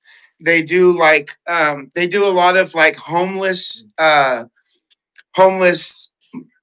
removals. They would go and post the homeless encampments and be like, all right, you got this many days to leave. And then once that many days went up, we would go there and we would like clean up all the trash. And if they didn't take their tents and shit, we would throw their tents and shit. Uh, like, so it was like an independent contractor who contracted through the city to clean up homeless encampments and trash and shit all through Portland. Oh, damn. Yeah, it was a hard job. It was chill. It was a hard job. I liked who I worked with though. But yeah, it was a hard job, but the days went by fast. You know, you stayed busy and it was good pay. But then I got the job at Metro and it was just air conditioning and easier. I Haley understand. reports with the $50 super chat. Thank you, Haley. Patriots for the win. Let's Damn. Nice. go. Nice. What are You your like my thoughts on shirt? Jake Delirian? Fuck yeah. My I kid is an honor student at the Quality Leering Center. Okay, so Oh how shit. old are your kids? That's one of my questions. You have kids? My son is 12. I only have one son that I know of, Okay. I always say and that too. he lives in California with his grandma. Okay. Probably safer that way. Yeah, I want to see. That's the thing. We want to bring him up here. You know, like they said that if I feel safe bringing him up here, I can bring him up here whenever I feel safe and whenever I'm able to, and like it's so scary to think about. Like, do you what they've already threatened my wife and my dog and my family, like I'm not putting it past these people to go after if I have my son out here to target me while I'm with my son, or you know what I mean? It's just so scary to think about, bro. Yeah. It really is. Yeah, it's very real. All these people try to act like it's no big deal. Like, I like how they always pick on me about the bulletproof vest, but it is, and you can't wear one, or you probably would I be. wish I could wear one. Like there's sometimes when I want to just say, you know what, fuck it. I'd rather have it and not need it than not have it and need it. You know what I mean? Like, but at the same time, I'm not trying to give these idiots any reason to be like, oh, Tommy's doing something illegal. Let's get him arrested. You know what I Yeah. mean? Yep. That's exactly what they would do. Every You know? time. So Every it's time you either give them. I either risk my safety and my life by not wearing a vest, or risk my freedom Freedom. and my life by wearing one. You know what I mean? Like it's so much to deal with. You know, And you so said many. it. You said it when you were saying that. You give them an inch, and they give it. They take it They every take a time. If you mile. give them Yep. anything, yes, they will fucking just ooh Yep. ooh. So, what are your Yep. thoughts on Jake Lang and Chud? But what's going on with Chud, bro? Like I I don't know. don't bro. Jake Lang, like I okay. I think his message about Islam is spot on. Like Islam and America are not compatible and it needs to be eradicated out of our country. Um, but he's a little more extreme than I would be, when it comes to other stuff too. So, I mean, I don't have to agree with everything that he stands for by any means to agree with a couple things that he advocates for. I do agree that we should be fighting for our country and fighting the Islamic takeover, the slow Islamic takeover of our country, because that's what it feels like, you know. Um, Chud, like, he should be able to say what he wants without being attacked violently. Even if it is extreme to some people, it's just a word. These people shouldn't be getting violent over a word, over any words, really. But people have people have the right to say what they want, when they want, where they want, as long as he's not saying direct violence towards somebody. Like, he gets a lot of direct violence towards him just for saying words that these people don't agree with. You know what I mean? Um, I don't know. Those are two hard subjects. There's so much nuance, you know? And it's very tricky to see, like, the only few guys that really stand up have to be that extreme and say this, Yeah, the yeah, I want to say this about it. If I didn't hang out with Jake Lang and understand what he did before, I wouldn't understand his style.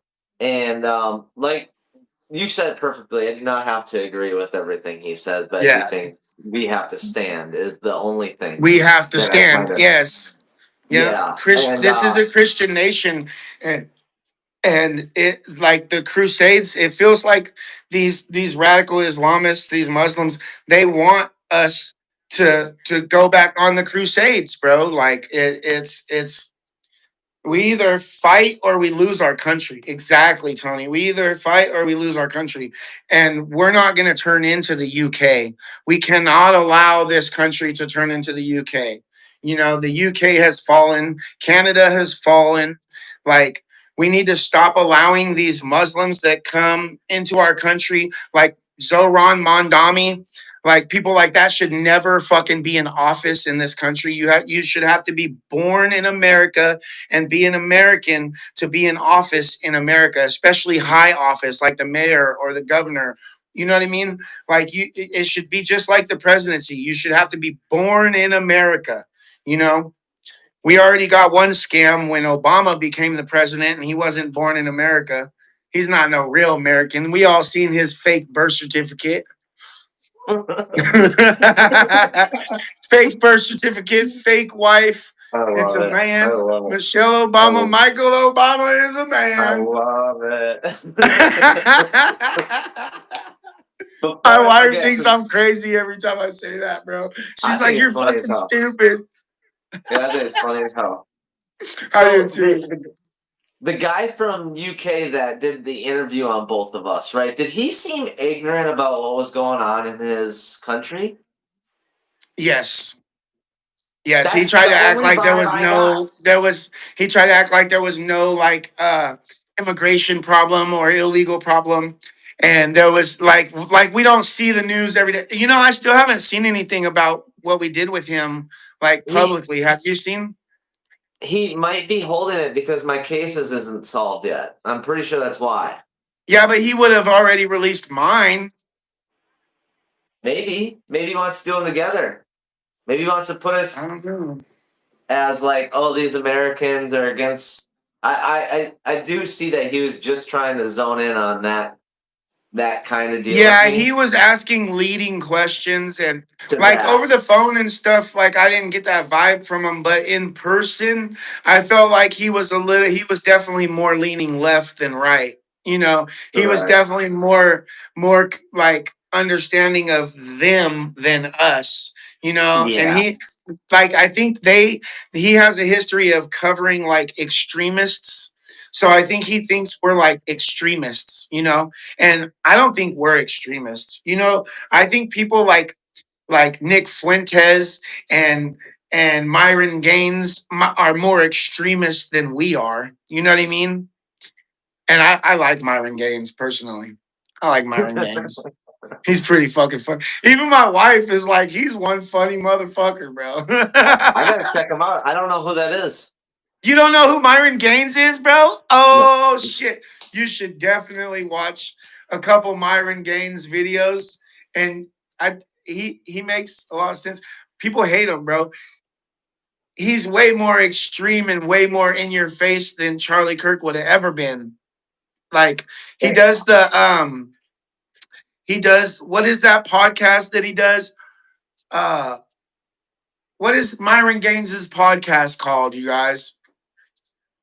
Uh it's not on YouTube. They can't have it on YouTube. Chud is Chud is Chud is Chud is an extremist. You said I don't know. OBLS with the $100 super chat. I followed and Oh became hell good yeah, long distance friends with BLS. Tommy over the last year. A lot. Oh shit. A lot. What's in Tommy makes him like a little bro to me. I feel a lot of his struggles and always look out for him. I'm his Damn, big bro from the East Coast. Hey, damn. thank you, BLS. We love you, bro. BLS salute. Damn, thank you for Let's go. supporting Fresh and us. fit. Okay, look up the fresh. Have you ever seen the Whatever podcast? Yes. Okay, so it's kind of like Whatever podcast. They have a bunch of 304s on, a bunch of like OnlyFans chicks, but they're way more like, you guys are dumb, like type. Oh shit. It was like, yeah, you should check it out. And then next time, or check out a few of his videos. Are you good? I don't know. Am I good? I can't see you. You can hear me? I can barely hear you. What the frick? It's not on speaker no more. Give it a minute. It might come back. Did you turn your camera off?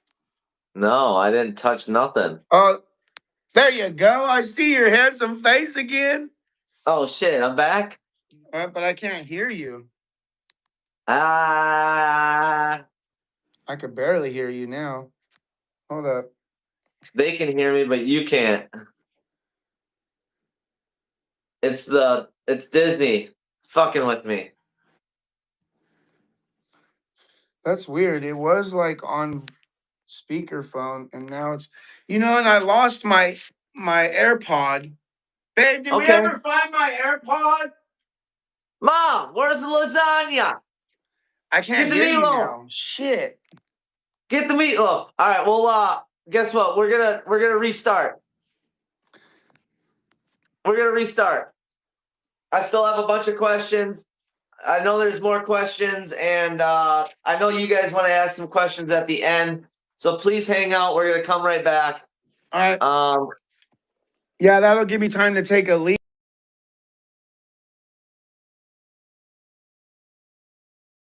Technical difficulties here.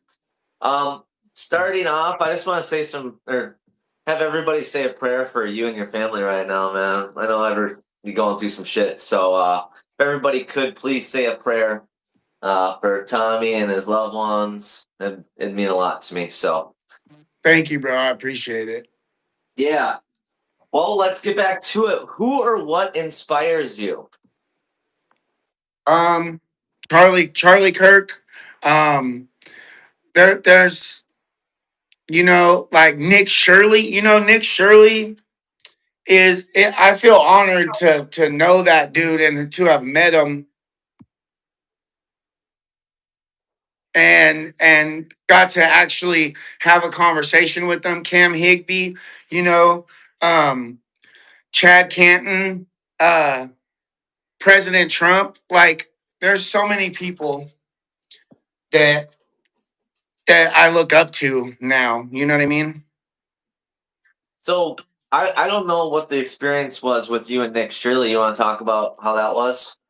Yeah, that was great, bro. Like I had been watching Nick Shirley since he started doing the independent journalism, and there was one night he showed up at ICE in Portland and they were threatening his life. They were saying that they were going to unalive him, and then I finally got to meet him after everything that happened with me, and he came out there during Patriot weekend, and I got to meet him and have a conversation with him. And he's one of the nicest, most calmest, like chillest dudes I've talked to out there. You know, he's he's got a really good vibe. Like he's the future of independent journalism. You know, people like Nick Shirley are the future of independent journalism because they're getting down to the real issues, the fraud, the Somalis, you know, the scammers in New York and all over. You know, he's doing such a good job that they just did a bill, the Stop Nick Shirley Act, because he's exposing the fraud that these fucking leftist politicians, that all kinds of I'm not going to say just leftists, because it's probably not just leftist politicians. I'm sure there's plenty of politicians that are fraud and part of all these schemes, you know, and he's exposing it all, right or left, it doesn't matter, you know, and that's what we need. I agree with you. That he was a big reason of like how I've been changing directions too. Like, Yeah. yeah, you know what? I have to do more than just hold a flag or go to Yeah. this protest. I have to do everything I can to break these guys down Yep, and I tear love away my taking heart. advice from people like that, you know? Like I love taking advice from anybody that's been doing this longer than me, you know? BCP, Black Conservative Preacher, there's so many people that been doing this for a long time, and that I welcome any and all like criticisms and ideas to change how I'm doing things and make it better, you know. And Nick Shirley would say, "Hey, you know, try to come down a little bit and calm down a little bit and actually try to have conversations with these people and not be so radical, so like flamboyant." He said to show my face. He gave me a lot of pointers on when I first started doing this stuff that I've interjected into my everyday life doing it, you know, and I love that, you know, and like I'm not gonna take all advice and use it right away, but I am gonna take all the advice and all the tips and shit, and I'm gonna do my best to instill them in what I'm doing every day. You know what I mean? And so yeah, I like good feedback, bad feedback. I like it all, you know. It What all kind of makes a difference. yeah? What kind of tips? I guess was he? Did he? Just like to let them speak more, let them talk more and without interrupting, you know, and let them make themselves look like fools. You know, you don't really have to, you just have to ask the basic questions and then listen to their answers, and their answers will tell you everything you need to know about a person. You know what I mean? And just like to he said to just be myself as much as possible, and that's what people love about me is I try to be myself as much as possible, and I stay out of the infighting. I don't get involved when there's fighting in the middle, in on our side, like back and forth. I'm not taking sides. I get along with everybody on our side, and if you don't get along with somebody that don't mean that I don't got to get along with them, you know. Just it's a lot, you know. There's a lot. Yeah, I understand what you're saying there. Do you do you feel like do you feel like Nick Shirley could have been like the biggest breakthrough we've ever had as like He's exposed like billions and billions of dollars in fraud, you know, and now people are taking it more seriously, and more people are investigating in all this tax dollars that are being stolen. So yeah, I do. I feel like he started a movement, you know. Um he inspired yeah, he thousands was. or tens of thousands of journalists per se. I mean, he inspired me in a certain way. Like, yeah, Yep. same thing with Charlie Kirk. That was the initial get out and hold a flag, but it just kept turning in. And Nick Shirley was a crucial one of like, Yeah. oh, I got to Nick be Shirley, smart about Cam this. Higby. I've had lots of Yes. great camp conversations with Cam. He's hella intelligent, knows what he's talking about. And like these people are like the nicest people. The internet tries to make these people seem like they're so extreme and such bad people.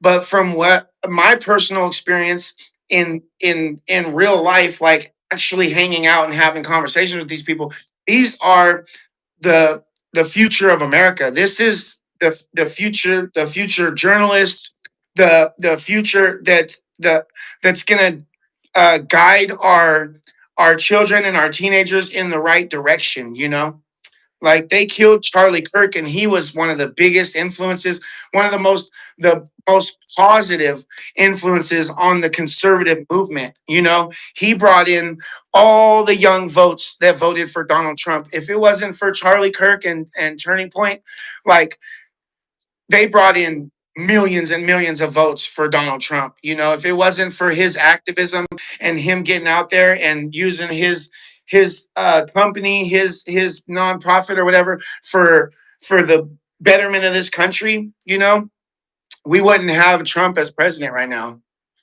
I wholeheartedly believe that Charlie Kirk was a huge contributing factor of getting Donald Trump elected.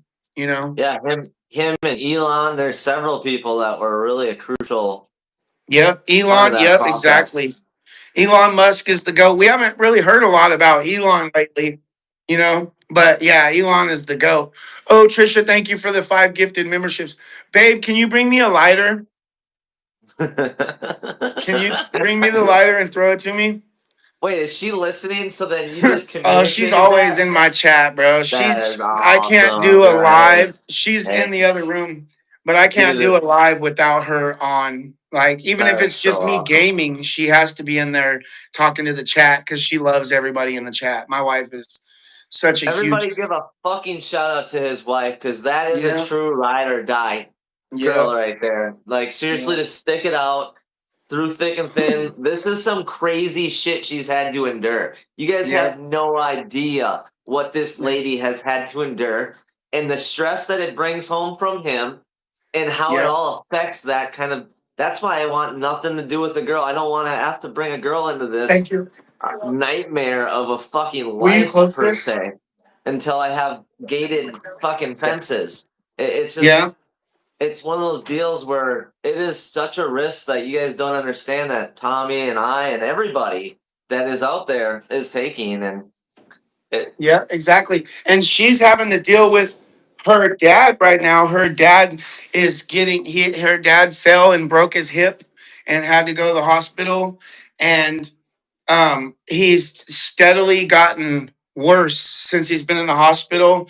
Like his hip surgery went fine. His hip is fine, but his blood oxygen level, his white blood cell count is at like 19 or 20, and he can't breathe. And like my wife is going through a lot right now, like what, and she's still just the biggest trooper I've ever met, you know.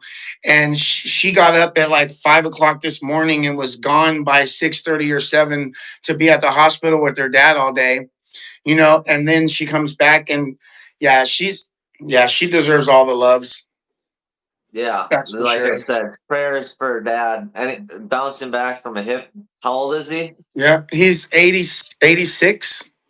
You know, I hate her to. mom, her mom and dad been together for more than 60 years, bro. Yeah, You know, that's insane. and Congrats for that. her mom is gonna have to go tomorrow to get 2 stents put in her heart. You know, so there's a lot going on that's not to do with all this. That's why I haven't really been live the last few days, like a lot, you know, is because it's so much happening all at once. It sucks. You know, it really sucks for my wife. Thanks, Trisha, for the memberships and congrats everybody. Yeah. God, that's so awesome. I love you guys so much, and I just want to give thanks to all the patrons that supported me and Tommy. Memberships That's make the a huge difference. man. Memberships Like are where it's at.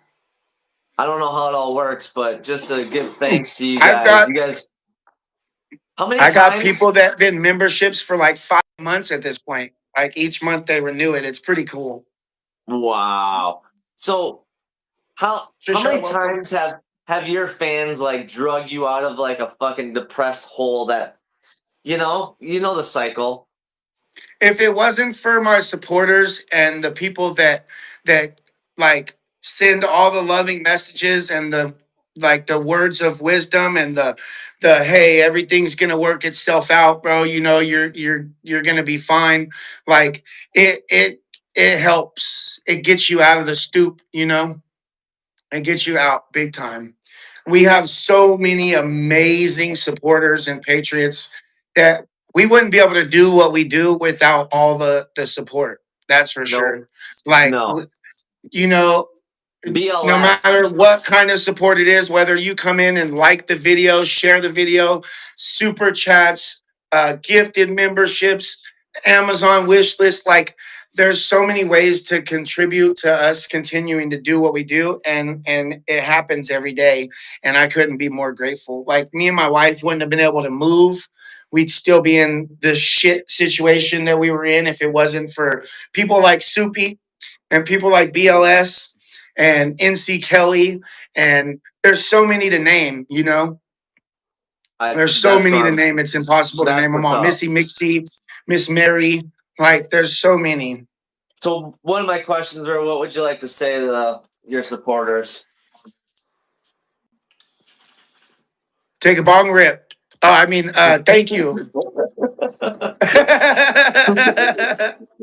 Thank you for always being there. Thank you for the support. Thank you for loving your country, you know, and thank you for loving my wife more than you love Oh me. man. I want to add to that. You guys are a crucial part of the process of the rebuilding of our downtimes, and Yeah, it means everything. And I can see it means everything to Tommy. And prayers absolutely. for your, yeah, prayers for you and your family right now, bro. Yeah, thank you. You too. Prayers for your court shit and everything that you're dealing with. You know, them trying to Yeah, run your name through the mud. You know, yeah. like That's all I can as soon do. as I seen that bullshit, I messaged you and was like, bro, this is some fucking. That's what they've never said that. Like they try to say that I fucked a dog. You know, like, and I always say I didn't fuck your mom, bro. You know what I mean? But they try to spread the most ludicrous, insane, and downright filthy lies. You know what I mean? Like, Yep. and most of the time you try not to even engage with the bullshit. You know, at least I don't. You know, unless it's to troll. But if they're saying a bunch of ridiculous shit like that, I mean, what are you gonna say to these type of people to get them to change their mind? Nothing. You can't. You Nothing. can't. You can You prove it know, so over and what's over the and point over. of wasting your breath? You can Yeah. prove it over and over and over. You can literally do everything possible to give them what they need for Yeah. reassurance of who you are, and they will never want to accept it because they're in denial as a Yeah. whole. They posted my entire criminal record. They posted my entire life, basically. But yet they're gonna lie, try to lie and say, "Oh, he was convicted for touching a dog." But yet you fucking idiots are the ones that posted my entire criminal history. And we're not sexual deviants. We're not sexual disgusting people like the left. You know, like I've gotten 3 of these motherfuckers arrested, and all of them were child predators, literal sexual predators with convictions on their record, but they want to try to talk about us and make shit up and try to make it real when it's we all know it's fake.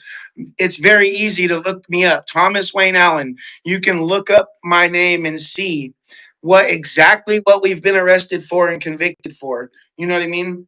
So it's just you just at this point you just got to be able to brush that shit off. Just brush it off like it's They nothing want they and want just to go ruin about your your day. time. They want to take up your time getting Yeah, stuck on stupid shit.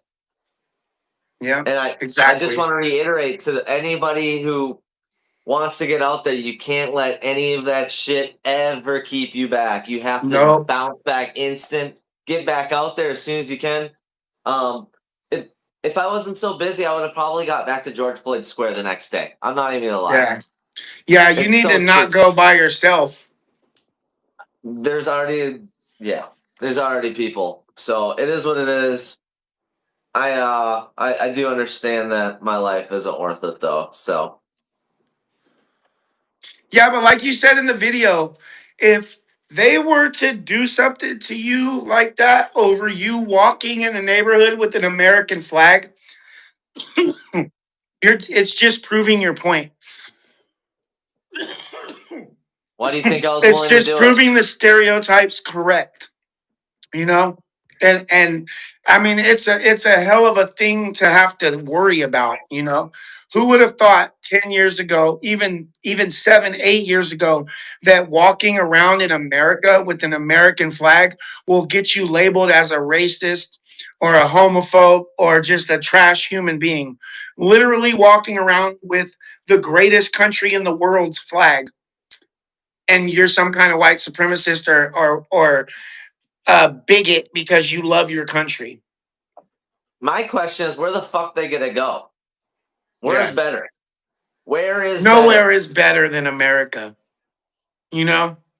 And you know what's crazy is when they do if you say where is there a better country than America? You know what countries they name? The all white countries. You know, the ones that there's no diversity, you know? And then you're like you wonder why, bro, you know? Like come on, bro. And people are gonna say that's racist, but pattern recognition and statistics is not racist, bro. You know, Yeah. it's just a fact. It's just a fact of Well, life. There's that's all they ever cultures in do. this country that are terrible for this country. You They know, want to make it so people never talk about race or transgender or all that. They want to make us the weirdos for talking about it. And they want to make it like where we have no freedom of speech. They want to make hate speech laws. And you know what kind of speech is protected under uh, the First Amendment is speech you don't like. It's not the speech that you agree with that we need to protect. I say it all the time. It's not the things that you agree with that we need to protect. It's the things that you don't agree with. It's the things that I agree with and you don't that need to be protected. There's no such thing Exactly. as hate speech. There's just speech that you hate or you don't agree with, and you want to label it as hate speech, just like you want to label all of us as Nazis or white supremacists or bigots or whatever, homophobes or whatever. You know what I mean? And I'm so over it, bro. All these phobic words. None of these words coming from these people make any sense anymore. Like they don't mean anything. These people call me racist. They call me racist because I want illegals deported. That's not racism, bro. Right, right. I want our law. I want our border laws enforced. I want our country to be safe. I don't want people invading our country. It doesn't matter what color they are. It doesn't matter their skin color. If they come into this country illegally, I want them out, and they can try to come back the right way. That's not racism. That's common sense. Every other country in the world has border laws for a reason. You can't have a country without borders. It's we the people. We the people, and we get to decide who comes into this country and who stays and who goes. It's that simple. And if the I find it I fucking disrespectful that the very first thing these people do coming into a country that they want to better their lives in is break our laws and then expect to be rewarded for it. Like you come here illegally, you jump in front of all these amazing legal immigrants that are going through years and thousands of dollars and processes to come here for a better life. And you're just jumping in front of them, taking resources that could have been used on the legal immigrants. And then when you don't get what you expected, you get all butthurt.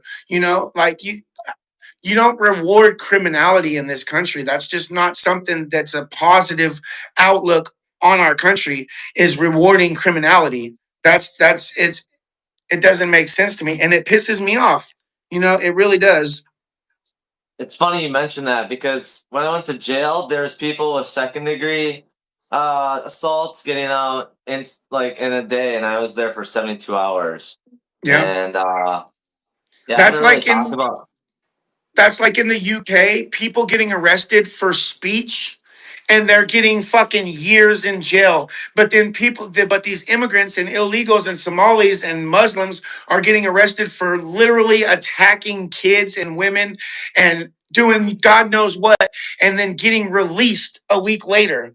Like, the double standard is crazy. You're going to prison for 20 years for some speech or something you wrote on Facebook, but these people that are actively harming the community in the UK are just being released right back out onto the streets. It's a psyop, bro. It's a takeover, and oh, bro, it's so scary to think about. I'm so glad we still have our Second Amendment. You know what I I'm mean? so Like, that's the only thing that's stopping it from actually full blown takeover is we have the Second Amendment, and this country has more guns than it has citizens. You know what I mean? And they don't want to fuck with that. The military is not the only thing that has guns in this country. The people is who you really have to worry about. And when we get sick and tired of all this shit, they're gonna find out. And it feels like it's getting closer and closer to that every day. it's And that's scary, unfortunate. It's bro. unfortunate and scary. Tom, Yeah. Tommy, when I was down in the Whipple, these cops would literally come down there, get called out on me, and they'd be like, "Dude, you shouldn't be here. Don't. You shouldn't be here. You're gonna get hurt. I can't do anything. You can't protect yourself. You're gonna get hurt." I got it told to me by like 6 fucking cops. At some point, they know a civil war is like on the horizon. Yeah. Basically, he was like nudging me, saying to load up on ammo. Almost, it was fucking. It was I've had the scary cops real. tell me that.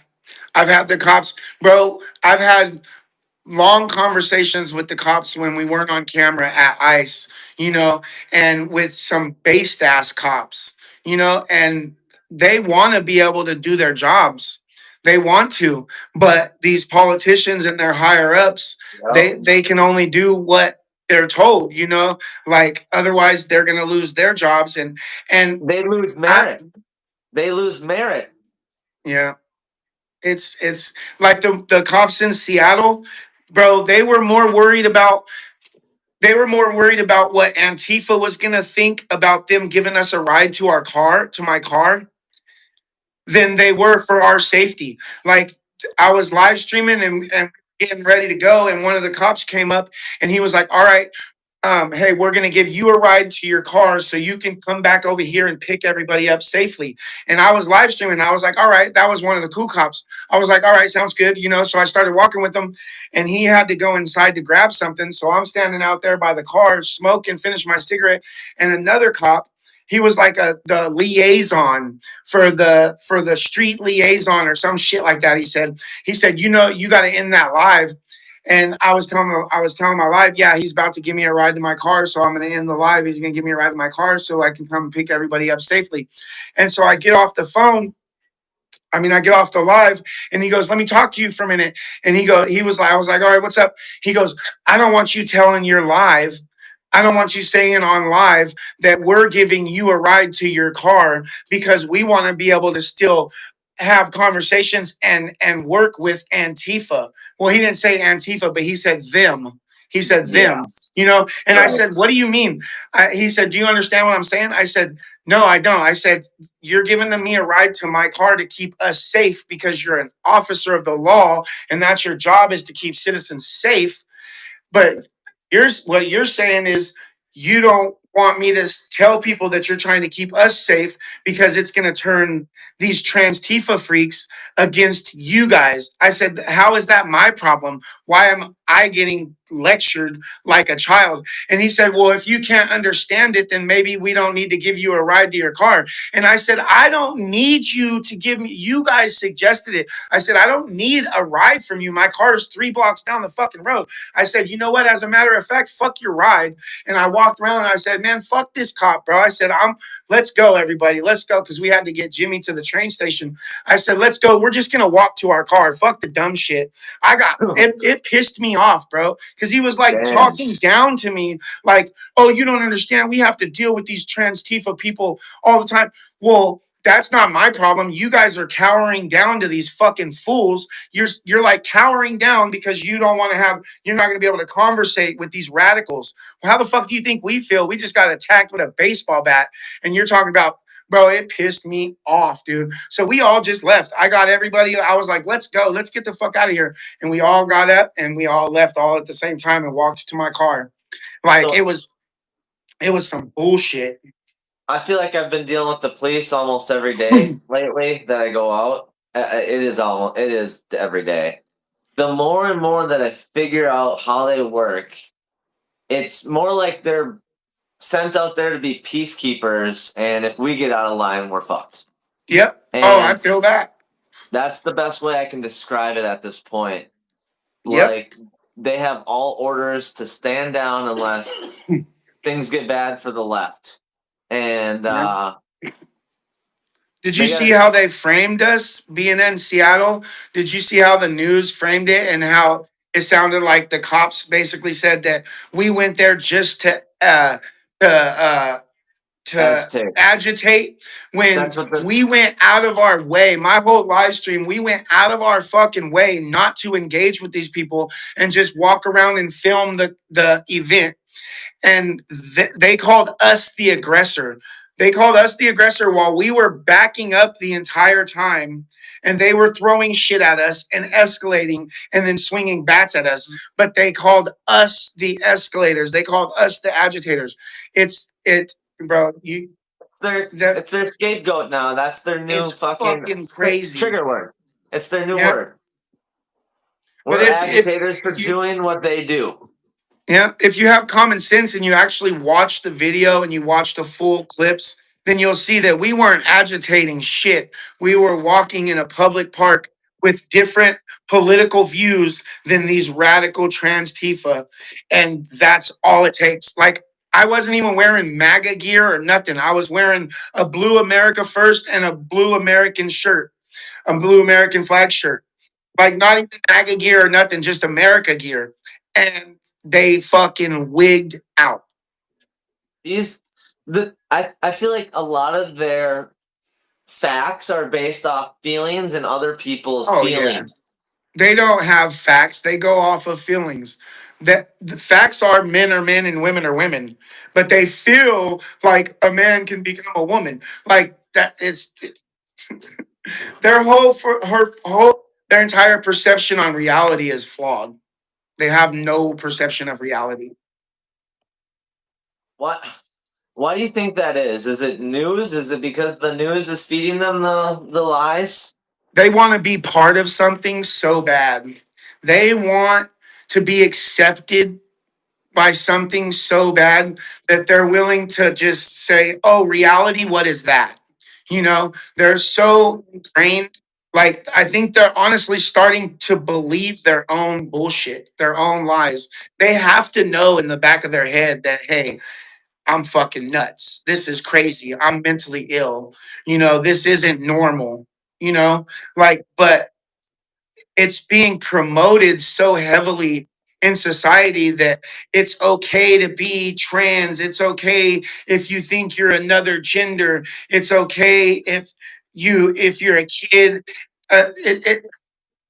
It's telling our children that they're born in the wrong bodies at such a young age when they're already impressionable as fuck, and saying, yes, oh, you're a boy, but I know you think you're a girl and now you can be a girl. Like, that's got to be so. Could you imagine if all the tomboys growing up, all the girls that used to run around with us as kids and get dirty and ride bikes and jump and climb the trees, all the tomboys we're told now that all the tomboys of today's day, they're all told, oh, you must be a boy on the inside. So you must, if you like to do all these boy things, you must be transgender.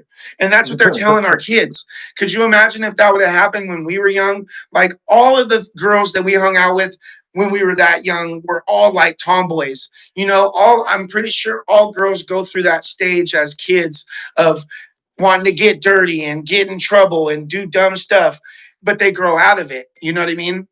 It would have never happened because the fucking internet wasn't then, and No, fucking these yeah. old school folks would have fucked shit up. The internet has been such a It's a game good, changer but because it's really you can really attack the bad. whole family. You can attack Yeah, everybody's family and their business clients and shit like that from a fucking yeah, keyboard now. And it's very yeah. it's a warfare tactic of it's It is. one of the best. It's one It of the is. best. I honestly So think, hey, there was like something that's passing that that restricts kids like 16 or younger from going on to social media on their phones. I don't know what state it is, but and that sounds extreme, but there's so much that kids do on their phones that nobody knows what they're really doing, and shit is so easy. It's so easy to put an impression on these kids at that young of age. Like I wouldn't mind like restricting kids access to the internet until they're a certain age. You know what I mean? That might be what we need, because phones for our children nowadays is not it it's it's not a good thing. dangerous. Yeah, It's so dangerous.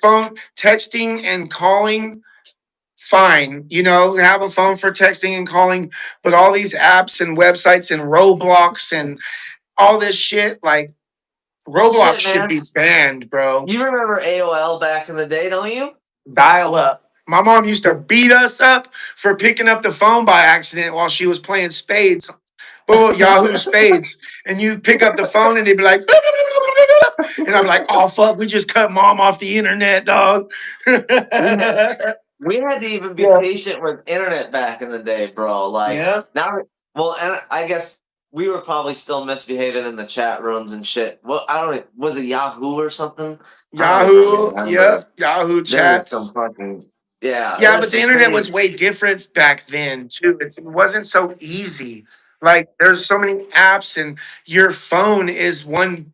It's a computer. It does fucking everything my laptop does, pretty much. You know what I mean? Like it's a computer. We have a computer in our pocket, and yeah, electronics. It has its goods and bads. Like oh for technology sure. has come such a long way for so many positive things, but it socially for our social lives and for how we interact with people, it's changed people's way of thinking. Back in the day you couldn't talk the shit like you do over the internet, because if you talk shit like that to somebody in person, you're going to get checked. Like you could tell which type of people have never been punched in the face. You know what I Oh mean? yeah. Like Yep. we grew up like we was always outside from the time the sun came up to the sun till it went down, and even later, and bro, yeah, we grew up mischievous and getting in trouble and learning the hard way. Now kids don't play in the streets. They don't run around. They don't learn things the hard way. Boys especially. Boys have to learn by doing. Boys have to learn by making mistakes and getting hurt while they're young and can recover from it and learn from it. You know what I mean? Losing. Losing, yes. Sports, there's a winner and a loser. There's a winner and a loser in sports. It shouldn't be participation trophies. You know, bullying should be allowed a little bit. Like extreme bullying, okay, I get it. But bullying builds character. And that might sound like harsh, but that's what kids do. Kids are kids. Kids are going to be kids. They're going to talk Oh, shit. They're gonna be mean kids, like mean girls, teenagers. That's when you learn to deal with that kind of shit as a kid and learn to regulate your emotions. That way, as an adult, you know how to regulate your emotions and you're not so fucking triggered about every little thing. You know what I mean? right. But that's not happening anymore. Just like common sense has gone away. Like, yeah, I bring back bullying, not like at least like basic bullying. You know what I mean? I kind of, but I feel like Trump kind of did that with bringing back the R word. Yeah. Oh, yeah. You Definitely. know, Definitely. I I hate to like We say claimed R word, but it is retard. out of respect. There is a lot We of claimed respect it. for. Yeah. Me-tard, Oh. you-tard, retard nation. Hey, what movie So was that from? Me-tard, you-tard, retard nation. I don't Oh, know. I think Johnny Knoxville was in it. Oh, what movie was that? Is that bench warmers? Benchwarmers or what was somebody will know in the chat. Somebody will know in the chat. Thank you for the money, guys. Thank you so much. So Yeah. what were your hobbies before this? I mean, I know you said skateboarding and shit. Was it always the same back then? Yeah, I mean, I didn't really do much before, just working. Working, by the time I got home, I was like ready to just chill. Netflix Right. and chill. Okay.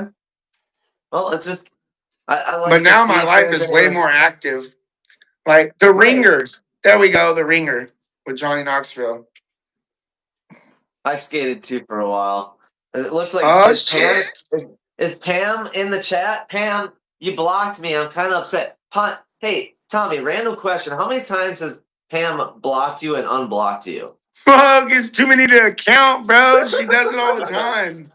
She literally did it like 5 or 6 times at least. She's so At bipolar. I could least. tell by her blocking spree. Jesus, but Oh, Pam is fucking I ridiculous. can't Is she wait in to your meet you, chat? I Pam. don't see her. I can't wait to meet you, Pam. But I She don't. won't even What? remember meeting you, bro. She won't even remember who you are. She, I think she Really? done lost her mind, bro. Well, I'll make sure. I'll make sure I. Maybe we could do like a one night stand with Pam or something. You know? Don't ever say those words in the same sentence. She's Oh working on a book no, called Handbook for Chuds. Pam. Wait, there's That's two her, different right? chats. Pam Hemphill 79. Is that her username? There's two different chats. Wait. There must be. I just saw her. And everybody else has been saying her name. Hey, don't delete her messages. Don't delete her. Yeah, don't ever, unless it gets really ridiculous, don't ever Somebody's block her. deleting her post because I don't. I seen it a second ago and now it's gone. What? Don't delete Pam's comments. Whoever's deleting Pam's comments, don't. Yeah, I mean, Polly Oh, never really. mind. I'm working on a book called. I found it. I think Oh, okay. I'm working on a book called Handbook for Chuds. Hey Pam, what is a chud, bro? Is she talking about I seen it. Never mind. I just thought I couldn't find it. My bad. It's a little phone, bro. Don't delete Pam. Let her talk. No, Yeah, I Pam. was lying. Nobody deleted your messages, Pam. Even though you do it to us all the time, you blocked me. Pam, why do you love me so much? Why do you love me so much, Pam? You know I you love that love she's in here. MAGA, Pam. You never fully went over to Antifa. You're still MAGA granny, aren't you? I Why can you're fix always in our her. chats? I can fix her. Well, No, you have a better chance fixing Mace Face than you do Pam Tifa. I And Mace suppose. Face got armpit hair, bro. That's a mission. Oh, gee. Hey, armpit I hair can't deal with with some that. serious BO. Bro, I I don't know what it is with these oh people on the left, but they don't oh like showers and they don't like shaving off their armpit hairs. oh. It's so disgusting, dude. I cannot believe that. It's so common. Why is it so common? Hey, hey, if I see a chick with underarm hair, bro, you know they stink. Don't even get close to them. Oh If oh. there's a chick with underarm hair, you know they don't use deodorant and they probably haven't showered for a few days. They're natural. Oh, they're natural stinky. Like Fucking lazy. BO is natural, but Oh it's not good. It might be natural, but it's not good, bro. So, advice to Patriots. I think this is a good topic for us to really dial in because I think me and you are probably like, I don't want to say this, but some of the better examples of what you're gonna have to deal with in most scenarios. If if you're Take your time. damn, if Take your time. you're going out to deal with these people and they don't know you, first of all, don't take your car. Don't take your car. Don't take your wallet. Don't take stuff with you that you don't want to lose. Depending on where you're at, you know. Um, Even if you feel like you need to wear a mask to so you don't get doxxed if you have a job or anything like that, do it. But don't let them scare you into not doing what you want to do. If you want to get out and get involved, then get out and get involved in whichever way you can. You know, it, yeah, I don't know. I've said this over and over and over, but we need more people to stand up. If we get $1,000 in the fucking chats tonight, I'm just gonna get a ticket for tomorrow or something crazy like that. I'm gonna fucking do it. That'd be fun. Wait, Pam just said. What did Pam just say? I'm out there every Friday and Saturday. Ah, I know what days I need to come out now. Sounds good, Pam. Are you gonna bring me flowers for our little date? And then is there a happy ending promised or not? Because I need to go in there with expectations of what you bring to the table, Pam. Okay. So Pam, ice in Portland is done. There was literally one person there last night. Ice in Portland is done. Take your happy ass back to Idaho. Oh, wait, you can't because they don't want you there either. what What's happening Saturday night downtown, Pam? is? What are you going to do Saturday night downtown? What are you guys doing? What did she say? I didn't see it. She says it's Saturday night downtown. Saturday is a Saturday bad night day. in downtown. What's happening downtown? What are you guys doing now? You're charging me to talk. What? I'm charging you to talk to me? You're in our chat, you fucking dingus. See what I mean? That's what I'm talking about. She has got dementia, bro. She came in our chat. We should be charging you to talk to us.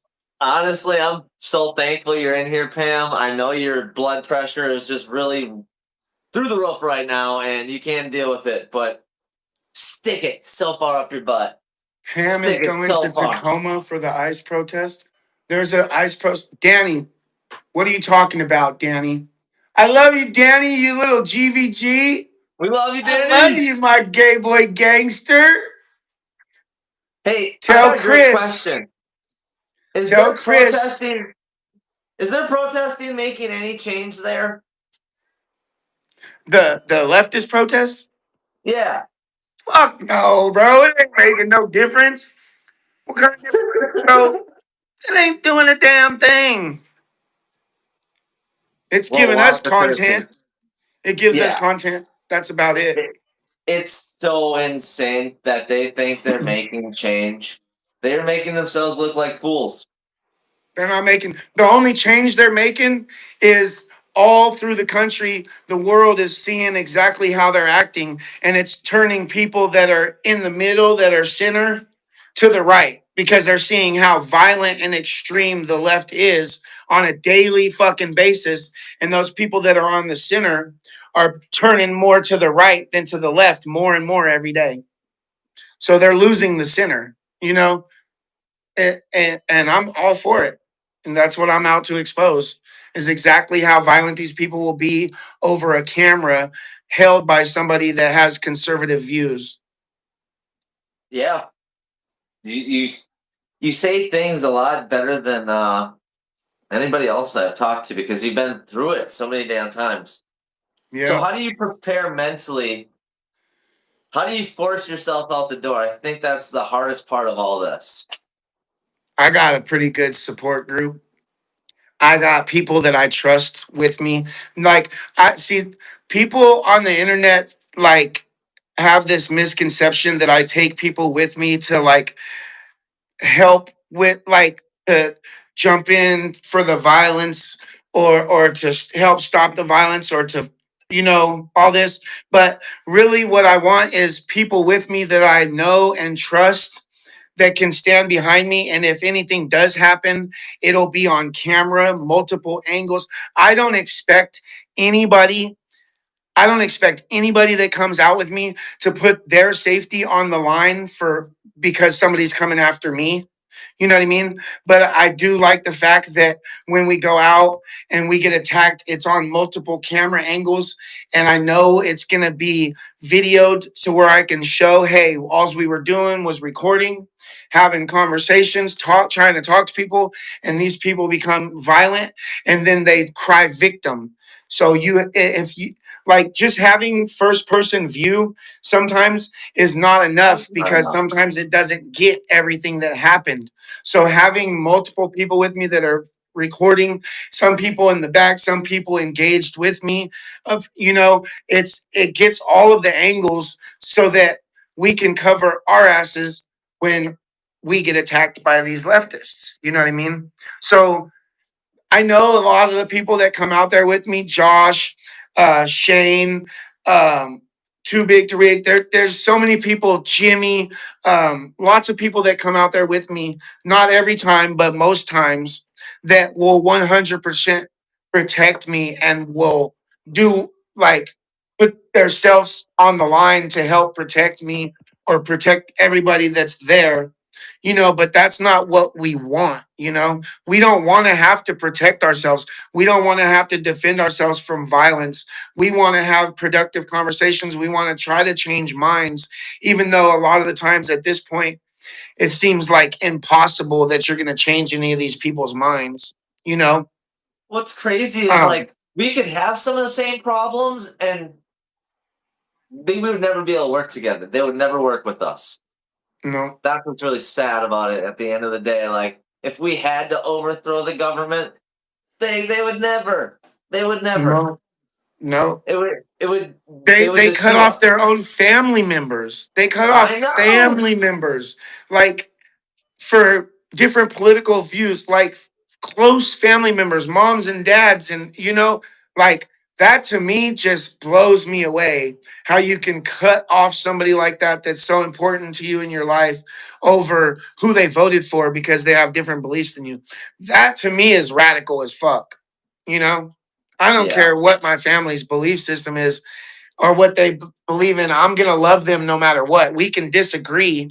We can argue. We can disagree, whatever. But at the end of the day, I'm still going to love you and I'm still going to want to talk to you and have a relationship with you. It's crazy. It's more than crazy. It's fucking evil, man. It's straight up evil versus good these days, and most people are starting to see that it is happening all over in so many different forms, and it's just all the ugliness is leaking, and it's trouble for everybody at some point. Yeah. Yeah. So, what's been some of your best times? The flag waves. I really like the flag waves. The barbecue, the Patriot barbecues. Of course, because I love food, but the barbecues, not just the food, but the company, you know. Um, Hey, let Pam talk. Don't shush her. You can shush her one time per session, just to piss her off. Pam, what are you saying now, Pam? Oh, don't. Oh, 10-second timeout. Tahiti, what'd she say? You can't debate without background research on a specific issue. What book can we discuss? Yes, we can. If you know your beliefs, Pam, I'll debate you right now on immigration, on illegal immigration. You can come on and we can debate about illegals, about transgenderism, illegals, anything you want, Pam. and we can do it They right now, me won't. and you. They Mano a won't. mano. Mano a mano. They never will. They never will. And Never. if she accepts it, she still needs to give me like an hour. I still got like 20 questions left. So, what's been some of your worst times then? Just the car stuff, or Me getting a concussion. You know, they could have killed me that day. They threw a rock, and luckily it missed my head, but it hit the car that I was next to, and it was like a big ass rock. It just shattered on the car and put a dent in the car. It was like if that rock would have hit me in the head, it would have been all bad for me. But yeah, like, and the pepper spray, bro. The pepper spray is a no fun thing. I don't I'm so understand how fucking anybody can over it. deal with it. I don't I'm understand how over anybody it. can deal with it. Hey, if we okay, $500 super chat to Five Zach, hundred dollars super chat. I'm in. Fuck it. and we'll mace him. You'll mace yourself for a $500 super chat. Me? You mace yourself, yeah. I Let's get fuck it. no. No, What? I would never sign up for that. I wouldn't even do I've it for never. 5 grand. At this point, $500. I've done it for free so many fucking times. Well, I $500. suppose. Yeah, but you build a tolerance. I would. No, the fuck you don't, bro. No, No. that's gotta be Oh my god. untrue. That's Oh gotta be fuck. untrue because that shit burns bad no matter I when don't it understand. happens, bro. It's for hours. It's It for doesn't last hours. for hours. It doesn't last for Bullshit. hours. Bullshit. As long okay, so if you ever get pepper sprayed, right, be sure to when you rinse your eyeballs out, don't do it down your face. Do it to the side off of your face so it doesn't run down your body. Because if you do it and it runs down your body, it's gonna go all the way down your body to places you don't want to burn, right? So we have like Sudicon wipes and shit. You just Yeah. wipe your eyes, but only use one Sudicon wipe for each wipe. Like, don't reuse the same wipe. So you wipe your eyes and your forehead, and you rinse out your eyes a couple times, and then you just gotta blink. If it's directly in your eyeballs, you just gotta blink it out and let the air hit it, and just keep blinking. Like it's the best thing that's gonna, and you're gonna have to deal with the burn until it goes away. It's like 15, 20 minutes. Like, but it's a long 20 minutes. Man, I must have kept Long 20 agitating minutes. myself because I swore I made it all the way home and my mouth was still burning, my fucking nose was still burning. Oh yeah, of course your face and your mouth, like if it's on your skin, it's gonna burn for a long time until you wash it all off. But your eyeballs, I can deal with it being on my face. As long as I can get it out of my eyeballs, I can continue the day. Right? If I can get it out of my eyeballs and like off of my forehead to where it's not gonna drip from sweat into my eyes, I can deal with the little burn that's on the face or the skin. I can handle that until we get done with whatever event we're at. It's the eyeballs that's the problem. And cigarettes help, just so you Yeah, know. I quit For smoking. me at least. For me at least. It's like a psychological thing. But once I can see and I'm like still, so when I got maced in Seattle, I had the worst reaction so far when I got maced in Seattle because I was like, I had partially gotten it out of my eyes and I was trying to blink it away. But I would try to open my eyes and my eyes were automatically blinking like over and over, but not all the way. Like my eyes were just going like, but they weren't closing all the way. And they were just like, if I tried to hold my eyes open, they would blink. It was like making me dizzy. It freaked me out. That's like my worst fear is to go blind in life.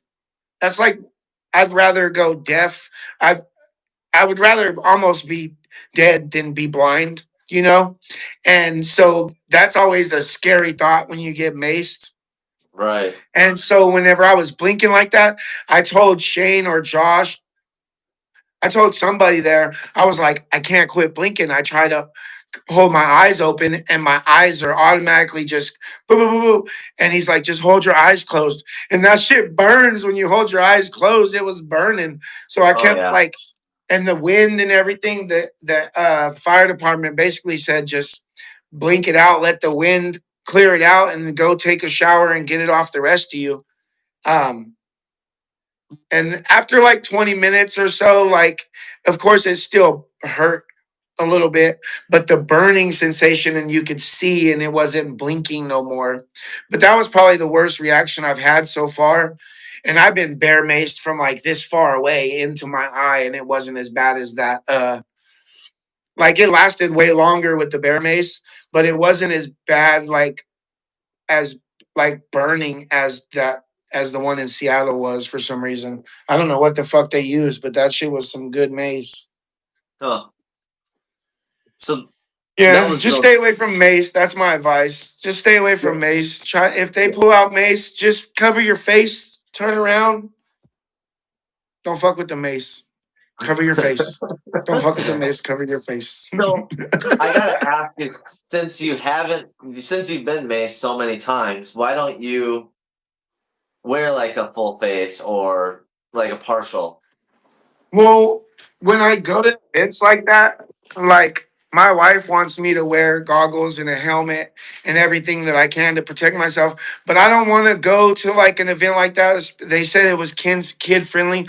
I don't want to go like with a helmet and a mask on because then they're really going to be like, "Oh, look, he's here to cause problems. He's all masked up with a helmet, all military and all this." You know, because that's not what we're there for.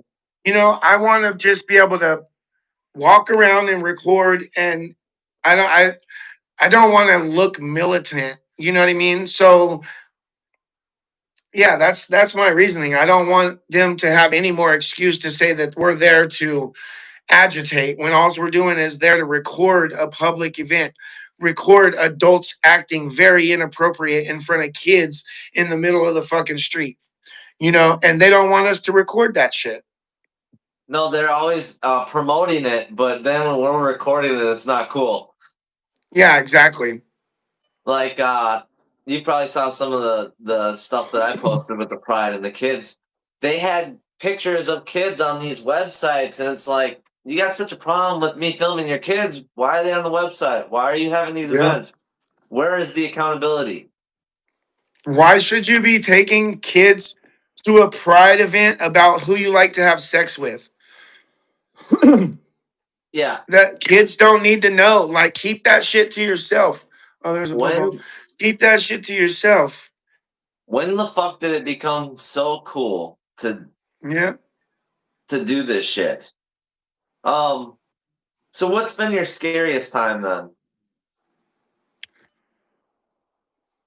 I think this baseball bat.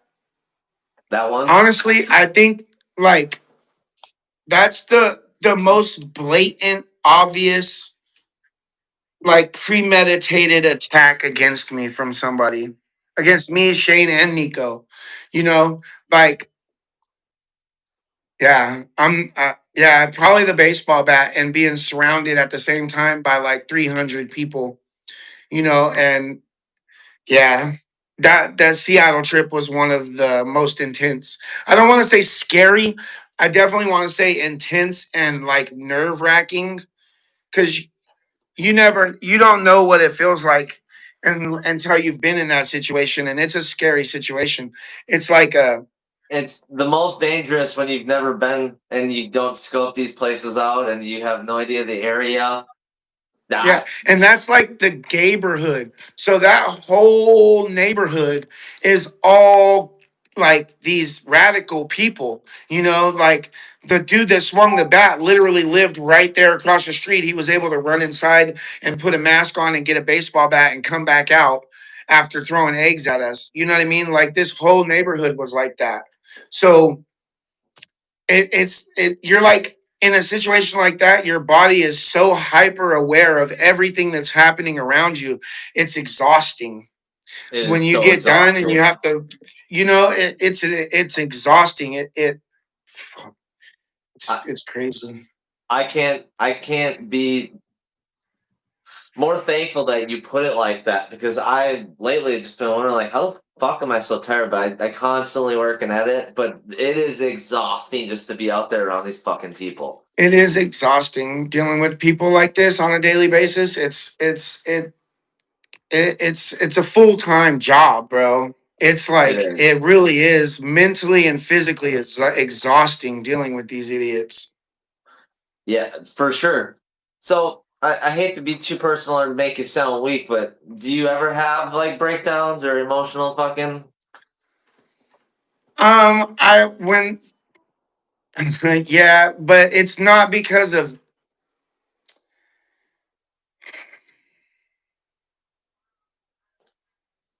yeah. I think I have like one time, and I was live, and people could tell, and they like Shane and my girl were like, "Hey."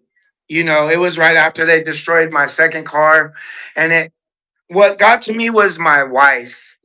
Like it made my wife cry, and seeing that, it got to me like a little too much, you know. Um, yeah, it has its hard moments, that's for sure. And you can't show it because then it shows weakness, and that's the hard part, is still being true, but not letting them see your weakness. Yeah, exactly. It's hard because that's what they want, bro. They That's want what they you want. to They want to break fucking, you. and They they want to want break other you. people to see you're broken. Yeah, They want that win so fucking bad. They can't kill you, so they have to get these little wins like that. Is yeah. essentially And how. I'm not giving it to them. You know. Right. Like we had a moment of weakness, like because it was just so much all at once. They had just threw shit in our window, and then they found our car when we tried to park it far away from us, and like it was just all. And my wife's already not feeling safe. It was just all. And then I got on, and I was talking to I was talking to somebody, and it just all hit me like all at once. I had to walk away from the computer, like it hit me all at once, you know. And yeah, that's the only time that I can remember where it like I had to fucking control myself, basically. Like, okay, I'm good. I just want to But be polite. Do you want a cigarette break? yes, hey, you're such a nice guy. Yeah, dude, you're giving me a couple hours You out want to of roll a the. joint? Yeah, yeah. You Let's want just to roll a fucking hang joint? out and just chat. If you can bring your phone All with right, you or whatever, just take your time. Fucking chill. Everybody can all have a right. little break time right now. It's been over All 2 hours. right, I'll be right back.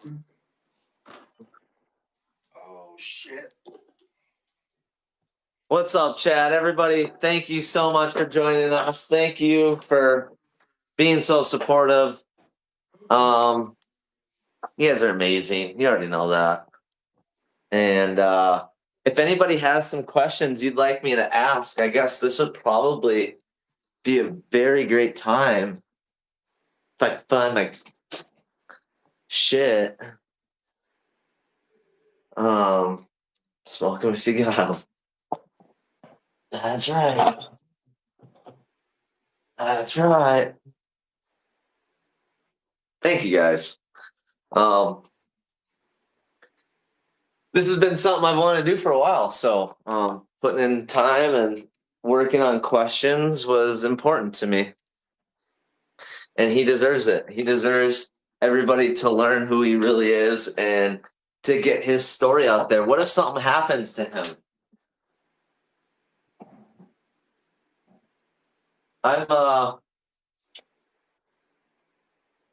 thank you guys. I love you all. So new Tuesday night host right there. I can't do that, you guys.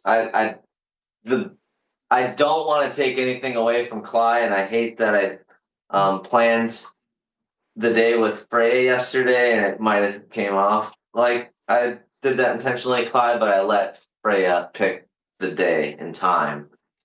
So it's hard to work with people, and I just try to make it on their terms so then they don't ditch. So yeah. Tommy is good shit. I cannot wait to meet him. To have two very like line. To have a med card. Oh, it's completely legal here in Minnesota. I have good fans. Thank you all who have donated. Because, damn, only thing Tommy learned in October was bet. She probably meant beat someone up, and people will pay you. He's nothing but a grifter and coward. Pam, shut your old ass up, you old duffer. When's the last time you got some? Huh? When's the last time you had a man's touch, Pam? Huh? Dun, dun, dun.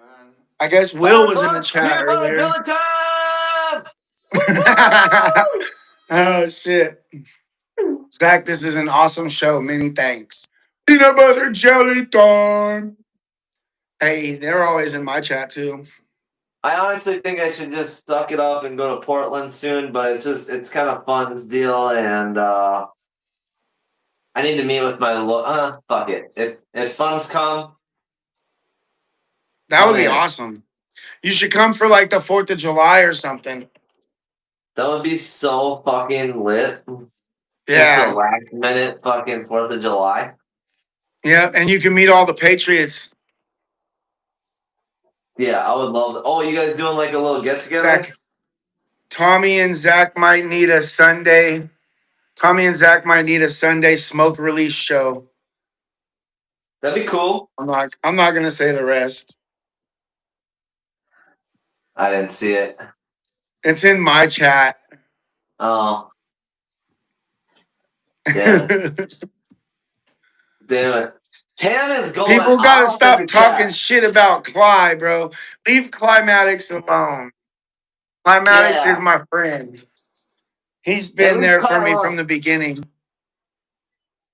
Yeah. You just leave Clyde out of this. You son of a Leave bitch. Cly alone. Hey, one of my questions. One of my questions is who is gonna win in a wrestling match, you or Clyde? Oh, definitely me, bro. He might have done it professionally and shit, but I got size on that little guy. I mean, except for his nose. His nose kind of evens that out a little bit. How big are you? I fucking love Climatics, bro. He's a good dude. Even Clyde though is good shit. he's Jewish. Oh my god. No.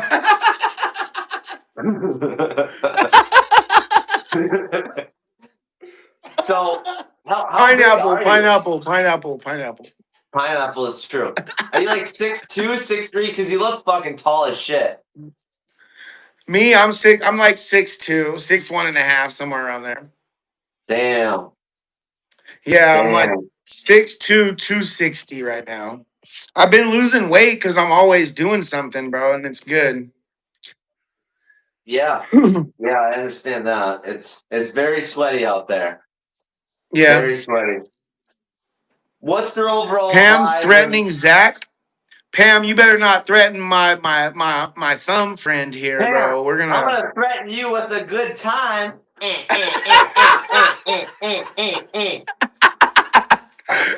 that was the white Urkel right there. You did the white Urkel. I had the shorts up anyway. Pam. I gotta go get some spam for the Pam because it ain't been greased up in a Pam, while. I need some spam. Pam. Pam, you're angry. You need a Snickers. She's Oh, what did threatening she me. say? Why? I love I how don't know. triggered people get, man. Pam just wants attention. I Pam, we can know. give you the attention you want. Talking like you can get beat up people, but we know you're all punks. Hey, ask the two people that got knocked out at ice whether I can beat up people that when I got to defend myself. Just go ask Bowie, the one person left at ice. how hard I Um, hit, Pam. she also said when you were gone that you only know how to beat people up, and that's how you got money. Now you're just a grifter. Oh shit. No, I know how to defend myself, Pam. There's a very big difference. It sounds Pam like said, "Yes, jealousy. I love you too." I love you too, Pam. See, Oh, Pam. we could we could be friends. Why can't we be friends? Why can't we be We friends, be Pam? friends. Why can't we be friends? Hey, CCTV said climatics is racist. I think everybody's a little bit racist. Damn. So Even Pam. what's the overall vibe when you're going through Portland? Like, is there areas like is it just like a complete shithole? Like, describe to me Of what your envision of my interpretation would be. um of course there's gonna be decent areas of Portland that are nice, but for the most part, it's gone to shit. There's they made drugs legal, so it's open air drug use. It's trans ideology everywhere. It's homelessness and crime, and yeah, it's a overall it's a shithole. It used to be the city of roses, and now it's the city of the Walking Dead, city of the fentanyl lean. You know, I think I must have it's saw really sad. there's people literally dying on the streets every day there, it looks like literally Yep, every day. Like, I know it's bad everywhere and fentanyl is just killing everybody, but it looks it's so accelerated over there. it is. It's because they made it legal. Basically, they made drugs basically legal. They weren't enforcing any kind of laws. So there's people coming from all over the country, all over different states, coming to Portland, coming to Oregon because they can do drugs openly. They can go and they can get clean paraphernalia, needles, like the cookers, like there's it's yeah, there's people out here from all over the place that will specifically tell you, yeah, we came out here to basically be homeless and be able to do drugs whenever we want. You know, Do you drugs think and it's shit are so cheap and easily accessible out here. It sucks. It sucks. is it like a lot of these van life people or what? What? Say that again. Is it like a lot of van life people or what? Van life. I mean, yeah, there's like the people that stay like out in the cuts off of the roads in vans, and but not like van life like you would think, like traveling van life, it's homeless and broken down and huge messes, and yeah, it's just that it's so much garbage. I don't know. It's not a good thing. Pretty bad thing. They need But to it's do not more. There's so much money that goes into the homeless industrial complex out here that doesn't get that doesn't get to the homeless people. That doesn't get to where it's supposed to go. It goes into these politicians' pockets and shit. It's pathetic. so you've seen now my video of George Floyd Square for sure. Oh yeah. Yeah. So do you think Portland is comparable in that aspect of like literally areas of no-go zones for cops? Yeah, the ICE facility. Yeah. Yeah, Really? definitely. I mean, it's not like that, like the George Floyd type shit, or like that I know of. It's when Antifa gets out in big groups, they take over areas, and the cops usually don't go in them, you know?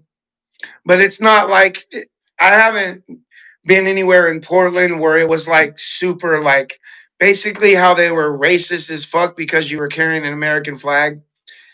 I haven't seen that out here in Portland, but Well, they're yeah, I saying that haven't I gone went looking there. for it either. Well, they're saying that I went there looking for it, and that if I would have not walked up asking about drugs or whatever, that I brought that all on myself. Well, they were doing drugs. Those were drug addicts doing drugs. I mean, Yes, it what's the was. what's the problem in saying, "Hey, what you doing? What kind of drugs you got? Are they good?" You know, like And you I'm could tell you were just being 80% sure facetious, those fuckers huh? didn't hear me say that either. I don't think. No, they honestly, people like that, they're not gonna give a fuck.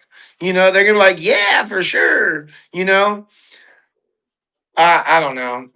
The Yeah, way they I came at you, the way that dude chased you and threatened you, like that is just crazy. All because you're walking through their neighborhood with an American flag. yeah. He literally said, "What is that?" to me, and I'm like, uh, they can't be. I mean, he can't be that's that how ignorant. disrespectful that was to them. Like, oh, who dare they bring a You know, I've what had land? people at protests. I'll walk up to them and I'll be having like talking to them for like 2, 3, 4 minutes, and I'll be wearing a red MAGA hat, and we'll get 4 minutes into the conversation and they'll get stuck on something and they'll be like, "Wait, you're MAGA?" And I'm like, "What the fuck do you mean? My hat didn't give it away? You know who, like, what, like, that's," I'm like, "Bro, we've been talking for 4 fucking minutes and I got a red ass MAGA hat on and you're just realizing that I'm MAGA?" Like, that's how dense these people can be, bro. They're so blind, and like, I don't understand how they're so organized, but like, I can still do undercover work pretty easily out here. It's fucking wild to me. Yeah. Like, they were trying to get me to put a wig on and dress up to go to the trans pride thing. Put a wig and pretend like, I said, "I'll never hear the end of that, bro. I would no fucking way." It was MDG Gammon. He was like, "No, you'll never hear the end of it, but it would be funny, bro." I would love to Like, see that. nah. That'd be funny as fuck. I told him I identify as Tammy today. Hmm. And then they were trying to call me Tammy in my chat yesterday, and I said, "No, I'm not Tammy no more. I detransitioned." Oh my god, you're Tammy. Yeah, my mom used to call me that clowning around when we were kids. So when they call me Tammy, bro, it just reminds me of my childhood and makes me laugh, you know? My mom used to talk all kinds of shit. My mom used to be like, "I'd smack you, but shit splatters." And she got stickers that said that and put it on her bedroom mirror, on her dresser mirror. "I'd slap you, but shit splatters." And she used to say that to us all the time. "You know what, There motherfucker? we I'd go. slap you, but shit splatters." Because she used to call us her little shit. Her little shit.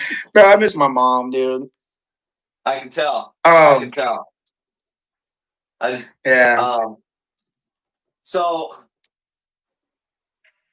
how many fights do you think you've been in? In my life, Sure. I don't know. Too many to count. 100, 200. I don't know. I fought all my homeboys growing up. I've, you know, like, I've been in a lot of fight. I've fought my brother a ton of times. I've been beat up more times than I can count.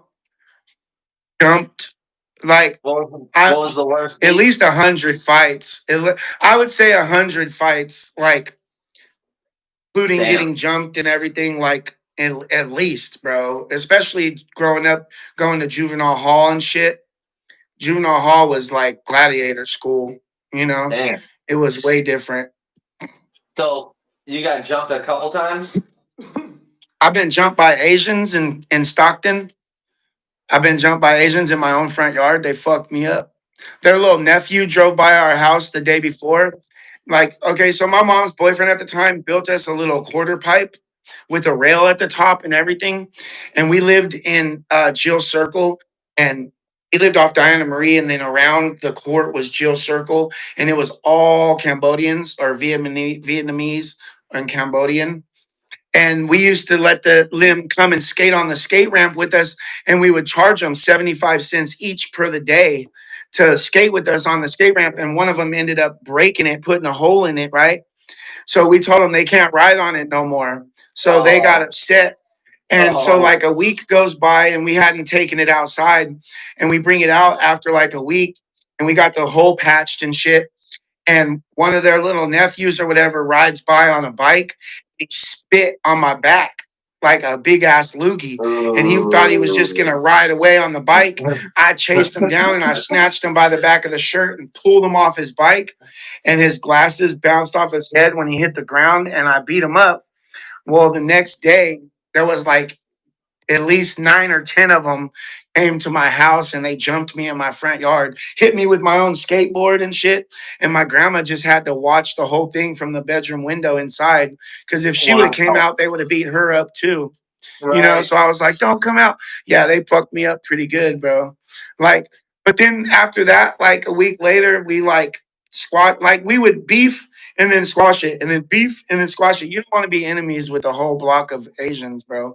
Those fools don't play. They don't play. They come in numbers, dog. But Right. yeah, I've been yeah, I grew up fighting all my homeboys. Like if you're a friend, if you were like a good friend, odds are we've been in a fight at least once, whether Right. drunk or That's just how it was. Cause we always just talk shit, It was different just times too, shit, though. shit, shit. Yeah, Right. people weren't so sensitive, you know.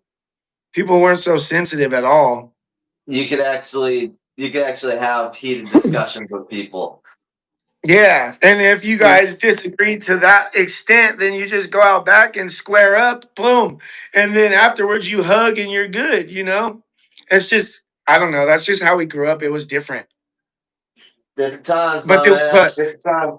yeah, we fought each other like we would go at it with each other all the time. Like, but we always had each other's backs when it came to other shit. You know what I mean? Like, no matter what, we were always homeboys. Whether we fought the day before or even that day, you ain't gonna fuck with one of us without fucking with all of us. That's just how it was. You said the words earlier, participation trophies, and that's, in my opinion, when it changed. Everything changed with When did it change? participation. Huh? I don't know. When did it change? Like 10 Participation during trophies, man. during Obama? We during Obama, I don't know, bro. We didn't have participation trophies growing up. Never. No. Well, track. I That's guess just track. Well, that's just what asking for fucking like how are people gonna be able to accept when they lose and when they win? And when you lose, it means you gotta work harder to be a winner next time. It just instills more motivation in our children to let them be winners and losers. Like losing gives you that motivation to try harder, get it done, you know. exactly? Given participation trophies, it's like, oh well, I got a trophy too. I don't really need to try hard if I'm gonna get a trophy no matter what. Like it's counterproductive. I like to say I hate to lose more than I like to win, Yeah.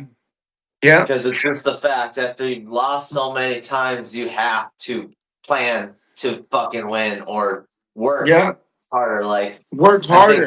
You know, that's you something. lose and it makes you work harder and build Chinny, building resilience. Exactly. Yeah. Exactly, yo. Just like bullying. Bullying builds character. It builds it to where you're not so sensitive, and if somebody tries to talk down to you, you're not gonna react in a you're not gonna chimp out. You know what I mean? Yeah. So, how do you want to be remembered? As a person that loves his family, loves his country, and loves Jesus. Yeah. And loves to exercise his First Amendment rights. I don't know. I feel that. I feel that a lot. What's usually going through your head once you walk out that door on the way to the What the fuck is going to happen today? event? For real. Like, yeah, like It's just a pump, ain't it? The entire time, just the entire Yeah, ride. it depends on what we're doing, but most of the time it's, especially if we're going to do like protests in Portland or somewhere that's like an anti-ICE protest or a pro-Palestine protest, that's not at ICE. It seems like those ones have been a lot more violent than the little pathetic things that they got going at ICE now. Right. And like, I worry about our safety at this point. And it sucks that you have to be so like prepared. You know, we shouldn't be prepared to be attacked just for going out with the camera, you know? That is completely true, and that's why they get so offended that I'm wearing a fucking vest all the time. They don't want it to be seen that I am that prepared to deal with them like that. Yeah. And it's a bad look on them, and that's on them. I shouldn't have to fucking put on a vest. Every time I put that No. vest on, I know it's go time and my life could end. Yep, And to be exactly. completely honest, anytime you leave that door, Tommy, you secretly know it could be yours too. It's not a secret. I know what comes with this. I know the risk that comes with fighting for what I believe in this country. I absolutely know what comes with it. You know, like I've seen it time and time again, and it seems like each instance it gets more and more violent. So I absolutely, bro, I got shot in the face with a BB gun from a car. You know, it could have easily been a real gun.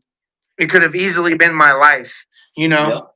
And so yeah, I know the consequences that could happen for doing what we do, but that's not gonna scare me away. If they kill me for me being out there and exercising my First Amendment rights, or if they cause me great bodily injury, it just proves our point. It's a sad reality to have to think about, but I want what's best for our country. I want what's best for the future of our country. And if that's what it takes, then Yeah. I guess I'm gonna That take pro- that risk. that's I'm always gonna ask why you do it. Why do you do it? And that sums it up. Yeah. And Yeah. I do it for my kids' future, for my kids' future. I want my kid to be able to have a house in the future. I want him to have the American dream. And the track that we're on right now, none of our kids are gonna have the American dream except for the uber rich, you know? I couldn't agree more. Hey, Ground Zero, what's up, bro? I love you, big dog. So to put it, you're willing to give your life, but probably not do time. Is the best way to put it. I'm not going back to prison. I'm not going to let these people trigger me. See, I don't carry weapons. I don't carry mace. I don't carry anything but my tripod and my phone, you know? And I've my emotional control and my ability to just laugh in these people's face has drastically improved. Like incredible. My wife tells me every fucking time I go out, I don't know how you do it. Like she's like, you've completely changed on how you conduct yourself and how you control yourself. These people in your face yelling, screaming, saying the most craziest shit, getting Yep. inches in your face, and you just laughing and just like, ha, whatever, you know, that is is what I'm just gonna keep doing it. You know, like you're they're I'm not gonna go back to jail for these idiots. You know, and now that's not to say that if they attack me and they physically assault me and physically try to harm me, that I'm not gonna defend myself because I will 100% go to jail for defending myself. Like I'm not the type of person that's just gonna take it. If I can fight back, then I will. You know, if I'm not being mobbed by 10 people and don't have to just protect myself and get out of the situation, I 100% am gonna defend myself from these idiots. And if I go to jail, then it is what it is. There's going to be cameras around me anywhere I go. So yeah, it's a hard line. It sucks because in a situation like that, I would much rather be proactive than reactive. But because they've tied my hands so much and they want to You have arrest to. us You have simply to for be. being there, I feel like I have to wait until I'm physically attacked, physically hit before I can defend myself. So I'm not proactive, I'm reactive. No, And it's let's never make good no to be mistake, reactive. Tommy. Let's not make a mistake about that. You have to be reactive. You cannot you can Can't be you cannot proactive at all. chance it. You cannot put any No. chance. You have to let them really hurt you bad. And that's They want you to scary. die. That's what The my wife government worries about the most. Like they took my ability to have mace and anything to defend myself. So now if they do physically attack me, I'm going to have to use physical force to defend myself, and the last couple times that I've done that, it hasn't been good for these people, you know what I mean? And yeah, it sucks it's to have your hands scary. tied. Yeah, it's very scary, and we have every right to be out there. And Yeah. I'm so sorry that you have to deal with that and be defenseless besides what you can. Yeah. It's It's crazy. Well, bullshit. I'll be off probation pretty soon, I think. So in the next few months at least, Nice, like nice. so I'll be able to, go back to ICE and carry pepper spray to defend myself instead of having to use like physical force, you know? Can we get a Yeah. FU Pam in the chat, everybody? F you Pam. Pam. Nobody wants to F you. Pam, nobody wants to F you. That was not an invitation. That was an accusation. F you, Pam. Of course, Polybius was the very first one to do it. um, Oh so shit. do you know all the ways that they've attacked you off the top of your head? Can you list that out? Pepper spray coming to my house, doxing me, destroying my property, threatening my wife and my dog, doxing my work. I mean, they've done everything that they've done to you, but and to me, you know. They put out flyers all over my neighborhood, all over the city, really. Like there was flyers all over Portland with my face and my girl's phone number on it. Um, yeah, like they've if you name it, they've done it pretty much. They came to my fucking They, house, bro. They poured piss in my bedroom window. they ain't stopping either. Nope. They ain't stopping. What are some things we may not know about you? Um, I think I'm. I think I'm. I don't know. Fair enough. I've asked a ton of questions. Something you may not know about me. Take a minute, bro. I'm gonna light this up. I like to take bong rips. Oh, you guys probably know that already. Um,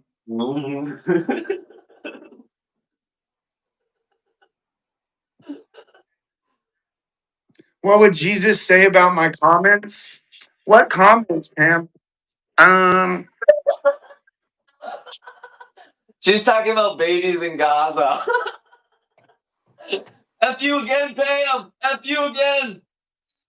hey, Palestine's not real, Pam. Palestine's make believe. Have you been on the news? Newsmax. Newsmax. Newsmax did a little thing. And then the local news in Seattle, they fucking posted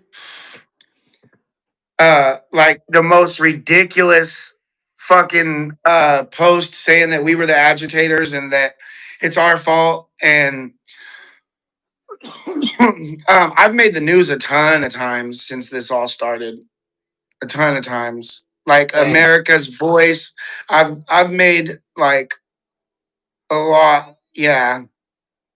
Like the first video of me knocking that dude out in front of ice, that shit's got like over 10 million views across everybody's platforms and shit. It's got easily over 10, 15 million views between everybody sharing it and everything. Like, yeah, because it goes viral like once or twice a month. It seems like it keeps popping up. Like, look at this Charlie Kirk Patriot laying the boot to this fucking Antifa thug, like, yeah, and they Yeah. go viral every time. I just made Newsmax the other night. Yeah, for what? The fucking drag queen showdown in the fucking city hall. He gave me like Oh he bought like yeah. 3 minutes of my footage, bro. It was fucking insane. What? Yeah, bro. Oh, I didn't see that. I gotta check that out, bro. It is insane. I got such a good praise from dude Kelly or whatever his name is. Something Kelly. That's awesome. Yeah, Hey, dude. didn't you make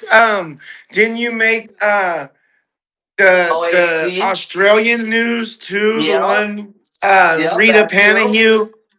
Yeah, that That where you when too. you ran into fucking Walls. Waltz. Yeah, that was a funny fucking video, bro. Yep. You were And like, oh shit, that's Tim Waltz. oh fuck yeah, go, go, go. Get him, get him, get him.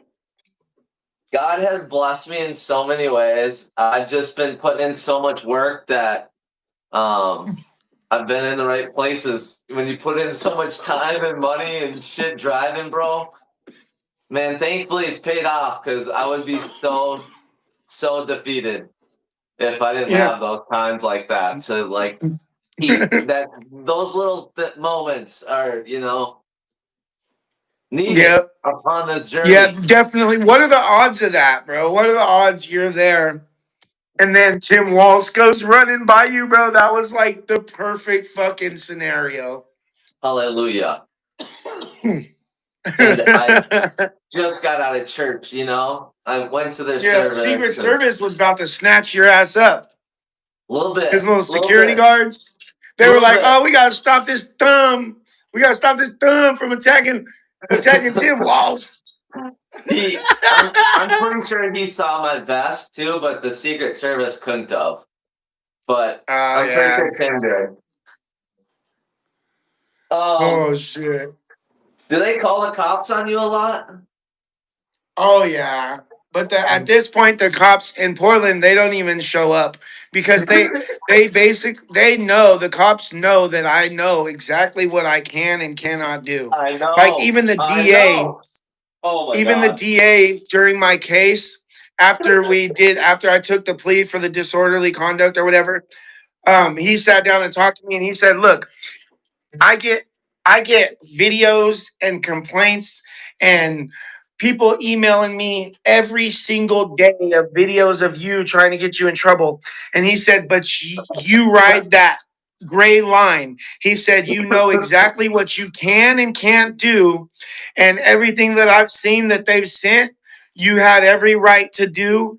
And so these cops in Portland, they know that if these leftists call the cops on me, I have that. First of all, everything I do is on video. Second of all, they know that I'm not going to break the law. I've talked to a bunch of these cops and said, look, I'm not out here to be violent. I'm not out here to cause violence. I'm out here to record the violence because we know with these people it's going to happen no matter if we're there with a camera or without, no matter if we're talking to them or not.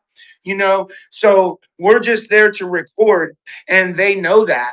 You know what I mean? So they'll, if they do come out, they'll be like, "All right, you know what you can and can't do." Like, well, you haven't done anything. If there's like an accusation, they'll be like, "Can you show me the video?" And I'll be like, "Yep, I already got it clipped. Here you go." And they'll be like, "All right, have a good day." You know what I mean? And that's why it's good to always live stream and always have a backup phone. Do you have a backup phone? Yeah, I wear a chest one now because I want a good, clear view of everything. Because sometimes, with streaming, it's not always good. Yeah. anytime you're So no, moving. do you have like a phone that you have to be able to make phone call on while you're if you're streaming on your main phone, you know? Yeah, I Like can get it off really quickly. because you got to have a phone to be able to call the ambulance or call 911 or Yeah, you know what I yeah, mean? Like if something yeah. happens, you have to have a second phone That's why I that's wear the not. that's why I wear the Yeah. second camera on my chest now. With it's a secondary phone. Yeah, good. Good. Yeah. You know what I'm trying to figure out how It like Tommy, there's this you learn this shit as you go. You learn everything oh that yeah. you fucking need. I didn't know any of this shit in October. Yeah. In beginning of October, I didn't know about streaming. I wasn't on. I didn't have a social media presence really at all, bro.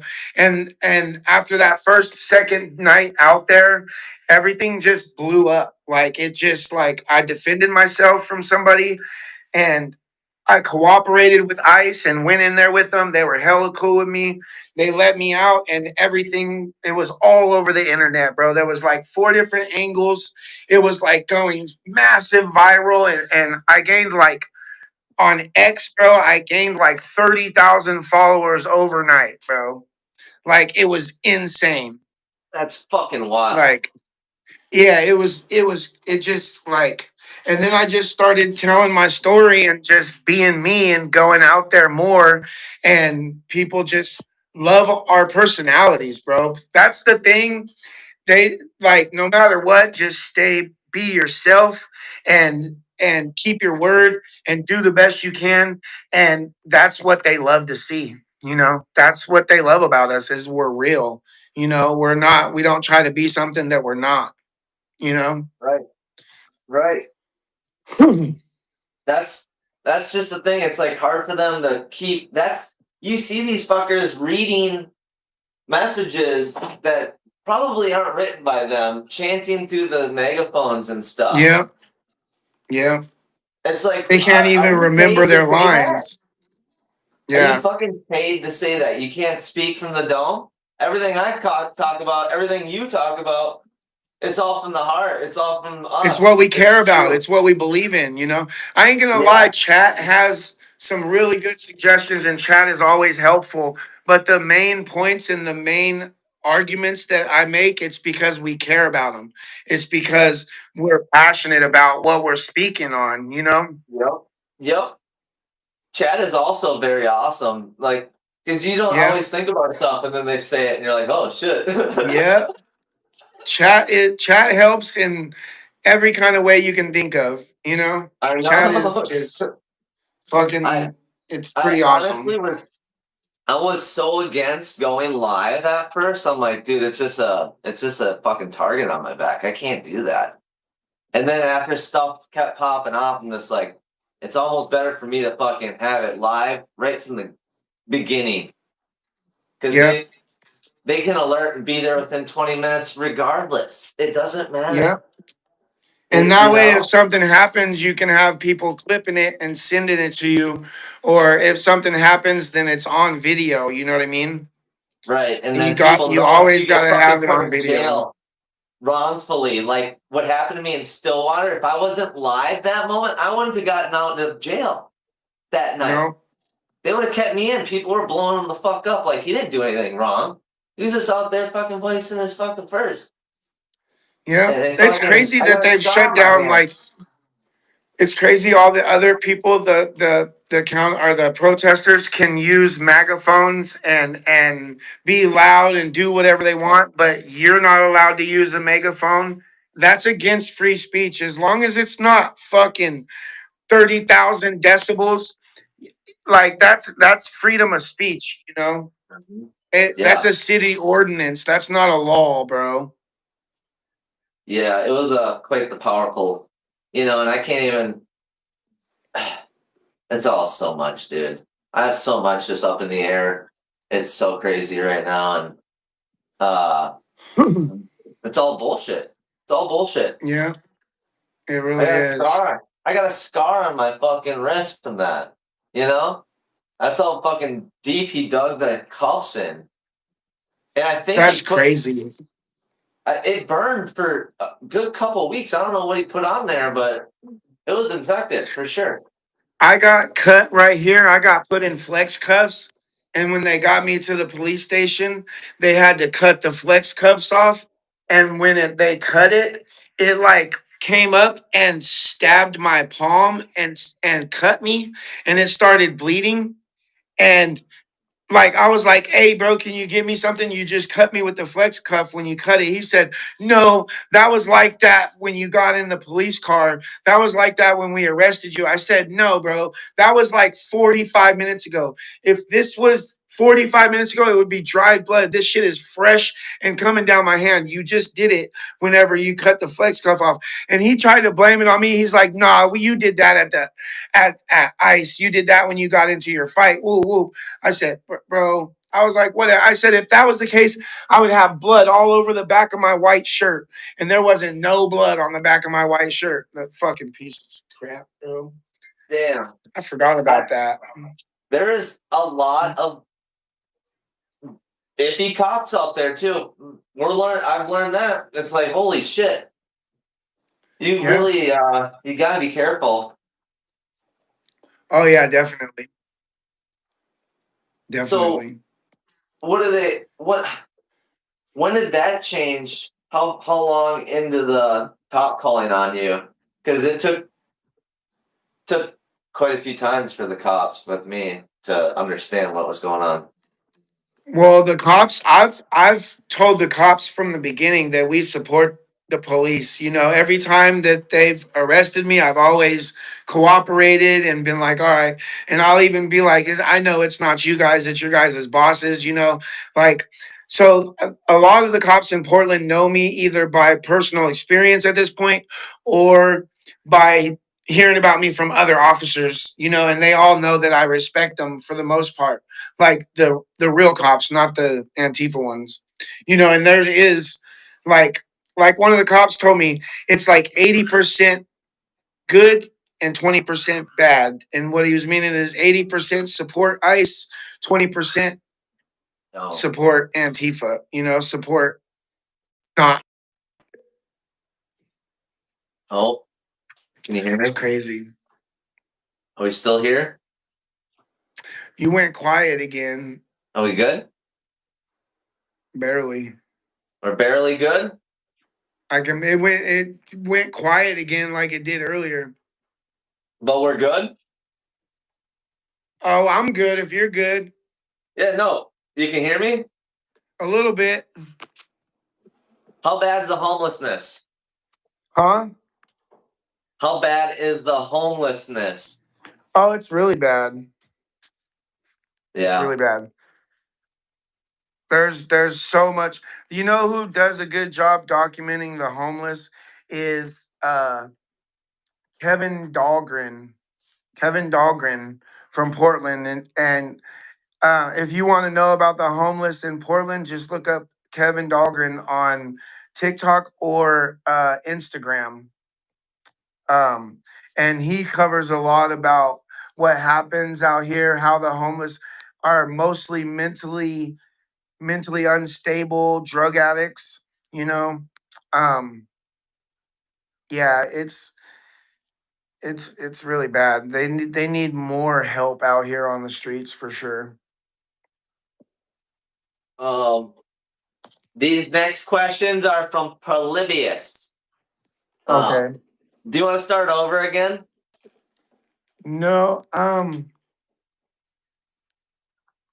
There's probably I don't know 15. why it did that. I need to I don't find know my either. AirPods. I don't know either. It's YouTube. It just Break like time. turns you off of It did like speakerphone. it literally did like a full like, oh, here you go, timeout kind of deal. We'll take a break and we'll come back.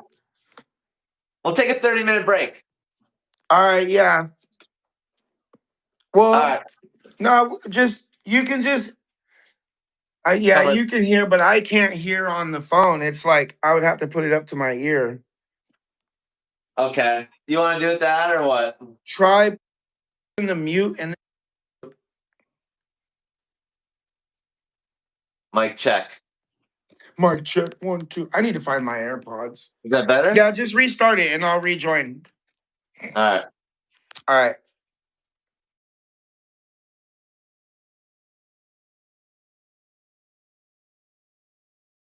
Check 1 2. I hear you now. All right. Perfect. Let me go put it on the new live real quick. Is the volume a little fucky? I forgot I could just take my phone outside and smoke. Yeah, I was gonna say, dude, you can take your phone with you. I know it's weird. I can see you getting I'm antsy. I'm not like, used to it. um,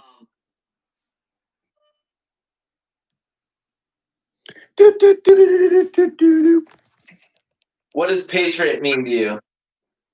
Someone that loves their country, someone that's willing to fight for what they believe in, um, someone that's willing to stand up to evil. I don't. There's so many meanings to patriot. Someone that loves our veterans, loves what our country stands for. Damn. What made you start going down to ice? Um, after they killed Charlie. Okay. Honestly, that's what the main motivation was. Do you feel like you're making a difference being out there? They're the way they target me, the way that they attack us. I feel like we must be doing something right, some having some kind of impact. Because if not, then they wouldn't be trying so hard to get us to stop doing what we're doing. So I don't know exactly like what kind of impact we're having, other than disrupting what they're doing. You know, I like agree. I agree. What do you feel is the biggest Antifa threat? at this point, I think it's trans Tifa. It no, the trans Tifa is what the biggest threat is, because the regular Antifa, like that, you hardly see black bloc anymore, in big numbers. At least you haven't for a little while out here. But the trans Tifa are coming out in droves, and they're way more hopped up on testosterone or hormones, and way more chemically imbalanced, and way more prone to violence in my, and that's how I see it at this point, especially after the Seattle trip. Damn. The Damn. trans ideology is warping these people's minds. What happened to your car and what is the status of it now? Oh, it got destroyed, What, and we just sold it. okay. What about the first one? That one was, yeah, it just got scrapped. Actually, I think we gave that one to the neighbor. We gave that to one of our neighbors for him to take it off of our hands, because it was like all the windows were broken, and I had that car for like 7 years, and I paid $900 for it. So it had got its money's worth for sure, but it was just one of the cars that I drove to and from work. It was like a to and from work. Right. Right. How does it feel to be famous on the news?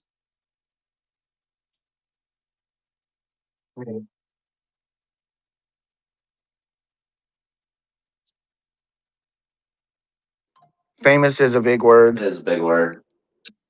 It is a big word. It's more like infamous. Yeah, infamous out here for sure, bro. Yeah. It's uh what is one thing you wish you could change about Portland? um, burn it all down and start over. I don't fucking know, bro. There's so much to do. I Just, know. just burn That's it why all I down laugh. and It's like start over. that's why I laugh. I It's don't like where do you fucking start with some of these places, man? there's so many issues. Like You can't I you think can't fix them taking because it's just gonna get fucked up. I think taking the trans flag and the trans ideology and any pride flags really out of our schools and government offices and all that would be a start. But there's so many other issues also. It's crazy. Um, how long are you gonna keep going out there? Until our country's back on track, until they stop acting like idiots. Yep. I don't plan on stopping anytime soon. They're gonna keep doing this as long as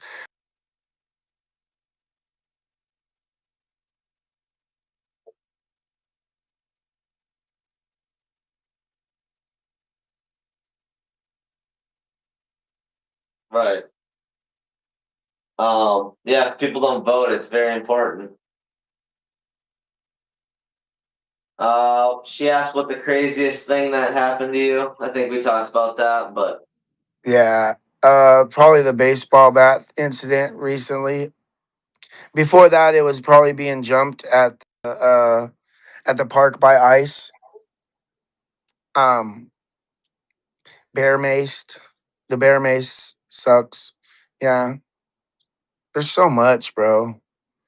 There's so much. there is so much. It's so fucking much, bro. There's so much. Have you thought about getting into politics to help make change? People have asked me, but I don't know. Politics is a whole nother ball game, bro. I don't know if I'm built for that. Like, I understand. I don't know. Maybe I wouldn't object to trying it, but it's not. I don't think it's realistic. I agree. I agree. It's not easy either. No, Um, politics is a whole that because then I'm not a politician, and if you get into politics, you turn into a politician. You know what I mean? You're gonna have to play those games. Oh, where is my charger at? hold on, guys. We'll get to your questions at the end. I hope he has enough time for your questions too, but it's totally Where's on my him. charger at? I won't be mad. Do you have my charge? Do you have the charger?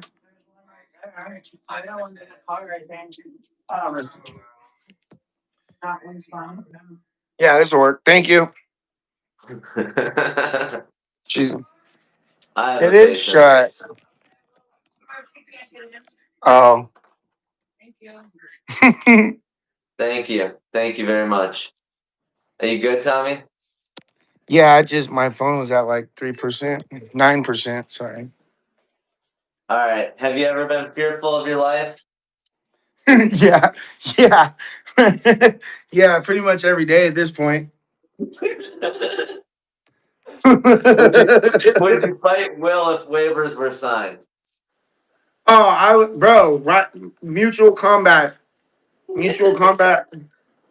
We can go. We can go to a state with mutual combat. I'll drive from Salem all the way out to whatever little city you want me to. Will, bro? Yes. The answer is yes. The answer is a big fat yes. Is Pam in the chat? Fuck Pam. Uh, Damn, you would you suck. take this national and go to other state protests? Yes, I want to start doing that. Yeah. Do you think But Pam is a Fed? yes, Pam, I don't think, I don't know. I don't think she is. I don't think she is. I know she is. I don't think, I know. Thinking that's who thinks? Who does that? I know.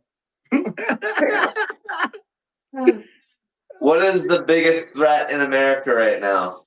I think you already said it, but The biggest threat is probably radical Islam. Yeah, there's so many. Yeah, Islam is a big threat and illegal invasion, but Trump has pretty much shut the border down. We just have to get rid of the ones that are here that we don't even know who they are. You know, um, that and the trans ideology taking out our kids. You know, pushing our kids into mental illness. Right. Uh, the Islam funniest and nickname. communism, huh? What is the funniest nickname chat made for a Tiefer? The first nickname chat made for a Tifer. Funniest. Hey, Mace Face is pretty funny because the video that it came from, like that was one of the most epic videos. Did you see it? Yeah, that. Um, there's so many. Timu, Captain America. Man, I don't know. Dick Years. Oh, Dick Years. Yeah, definitely Dick Years. Will Tifa. Yeah. Okay. Timu What terrorists. Yeah, Timu terrorists. Too big to rig. What is your goal with YouTube? To get to 1 million subscribers, everybody like and subscribe on the YouTube. We gotta get to 1 million. No, I mean my goal is to get to 20,000 and I'll be happy. I'm at 13 right now. Let's get it to 20,000, everybody.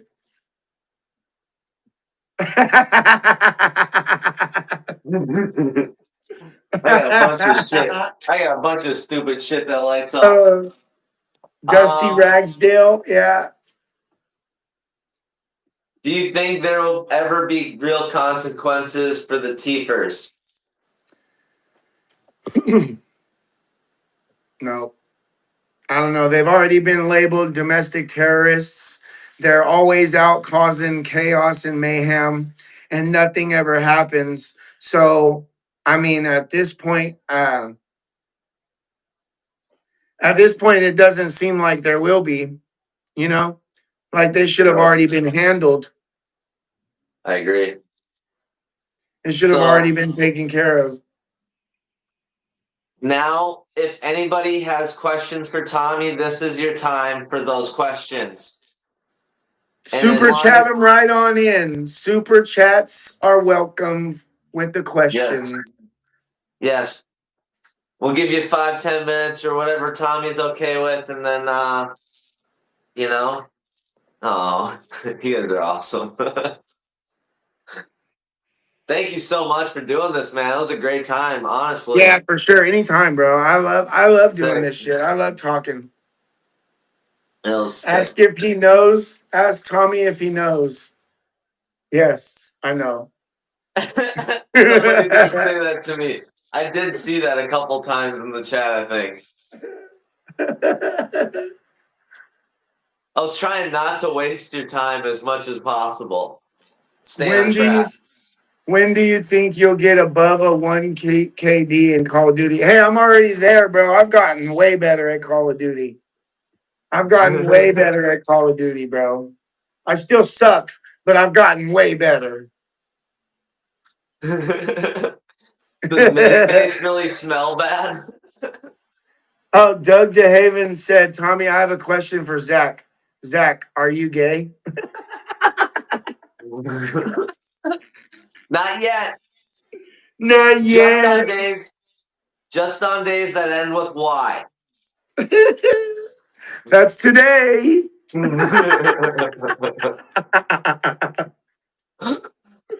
Oh, shit. Zach is up. AOE said, the gays wish you were, Zach. Man, I could do a backflip. I could do a double backflip. Look. Oh boy. Double backflip. That's about the only flip I could do. Shit. That is so funny. We got so many haters. We got Yeah. so many haters. I love that. I wish Oh yeah, Damn. hey, cranky old bitch. Tommy, did you get your surprise wall decorations with your Amazon shipments? When will you get a PO box? Because I want to send stuff for Mrs. Tommy, baby girl, and homeless dogs. Yes, I'm pretty sure I got that today. Thank you so much, Tommy. Zach has knocked has more knockouts than real men play Battlefield 6. Get on my level. Just kidding. Much love. Battlefield 6 is a different beast. I love you Battlefield guys 6 is so a much. different Thank you beast. so much. Hey, raise your hand if you're gay. Oh, see, we knew it, dog. We fucking Double, so I knew it. canceled it out. Double, so I canceled out. Tease you fuckers. I like to tease the gays. I like to give the idea so they might donate a little bit more. You know, you Yeah, gotta play the. we love the gays. We love the gays. The normal ones. Hey, whoa, whoa, whoa, whoa. We're on YouTube. No bellies. Oh, oh, Tommy, don't I want have to a be train horn embarrassed. for you. Oh, we need to get that, Doug. I got to get another train horn. Mine's broken.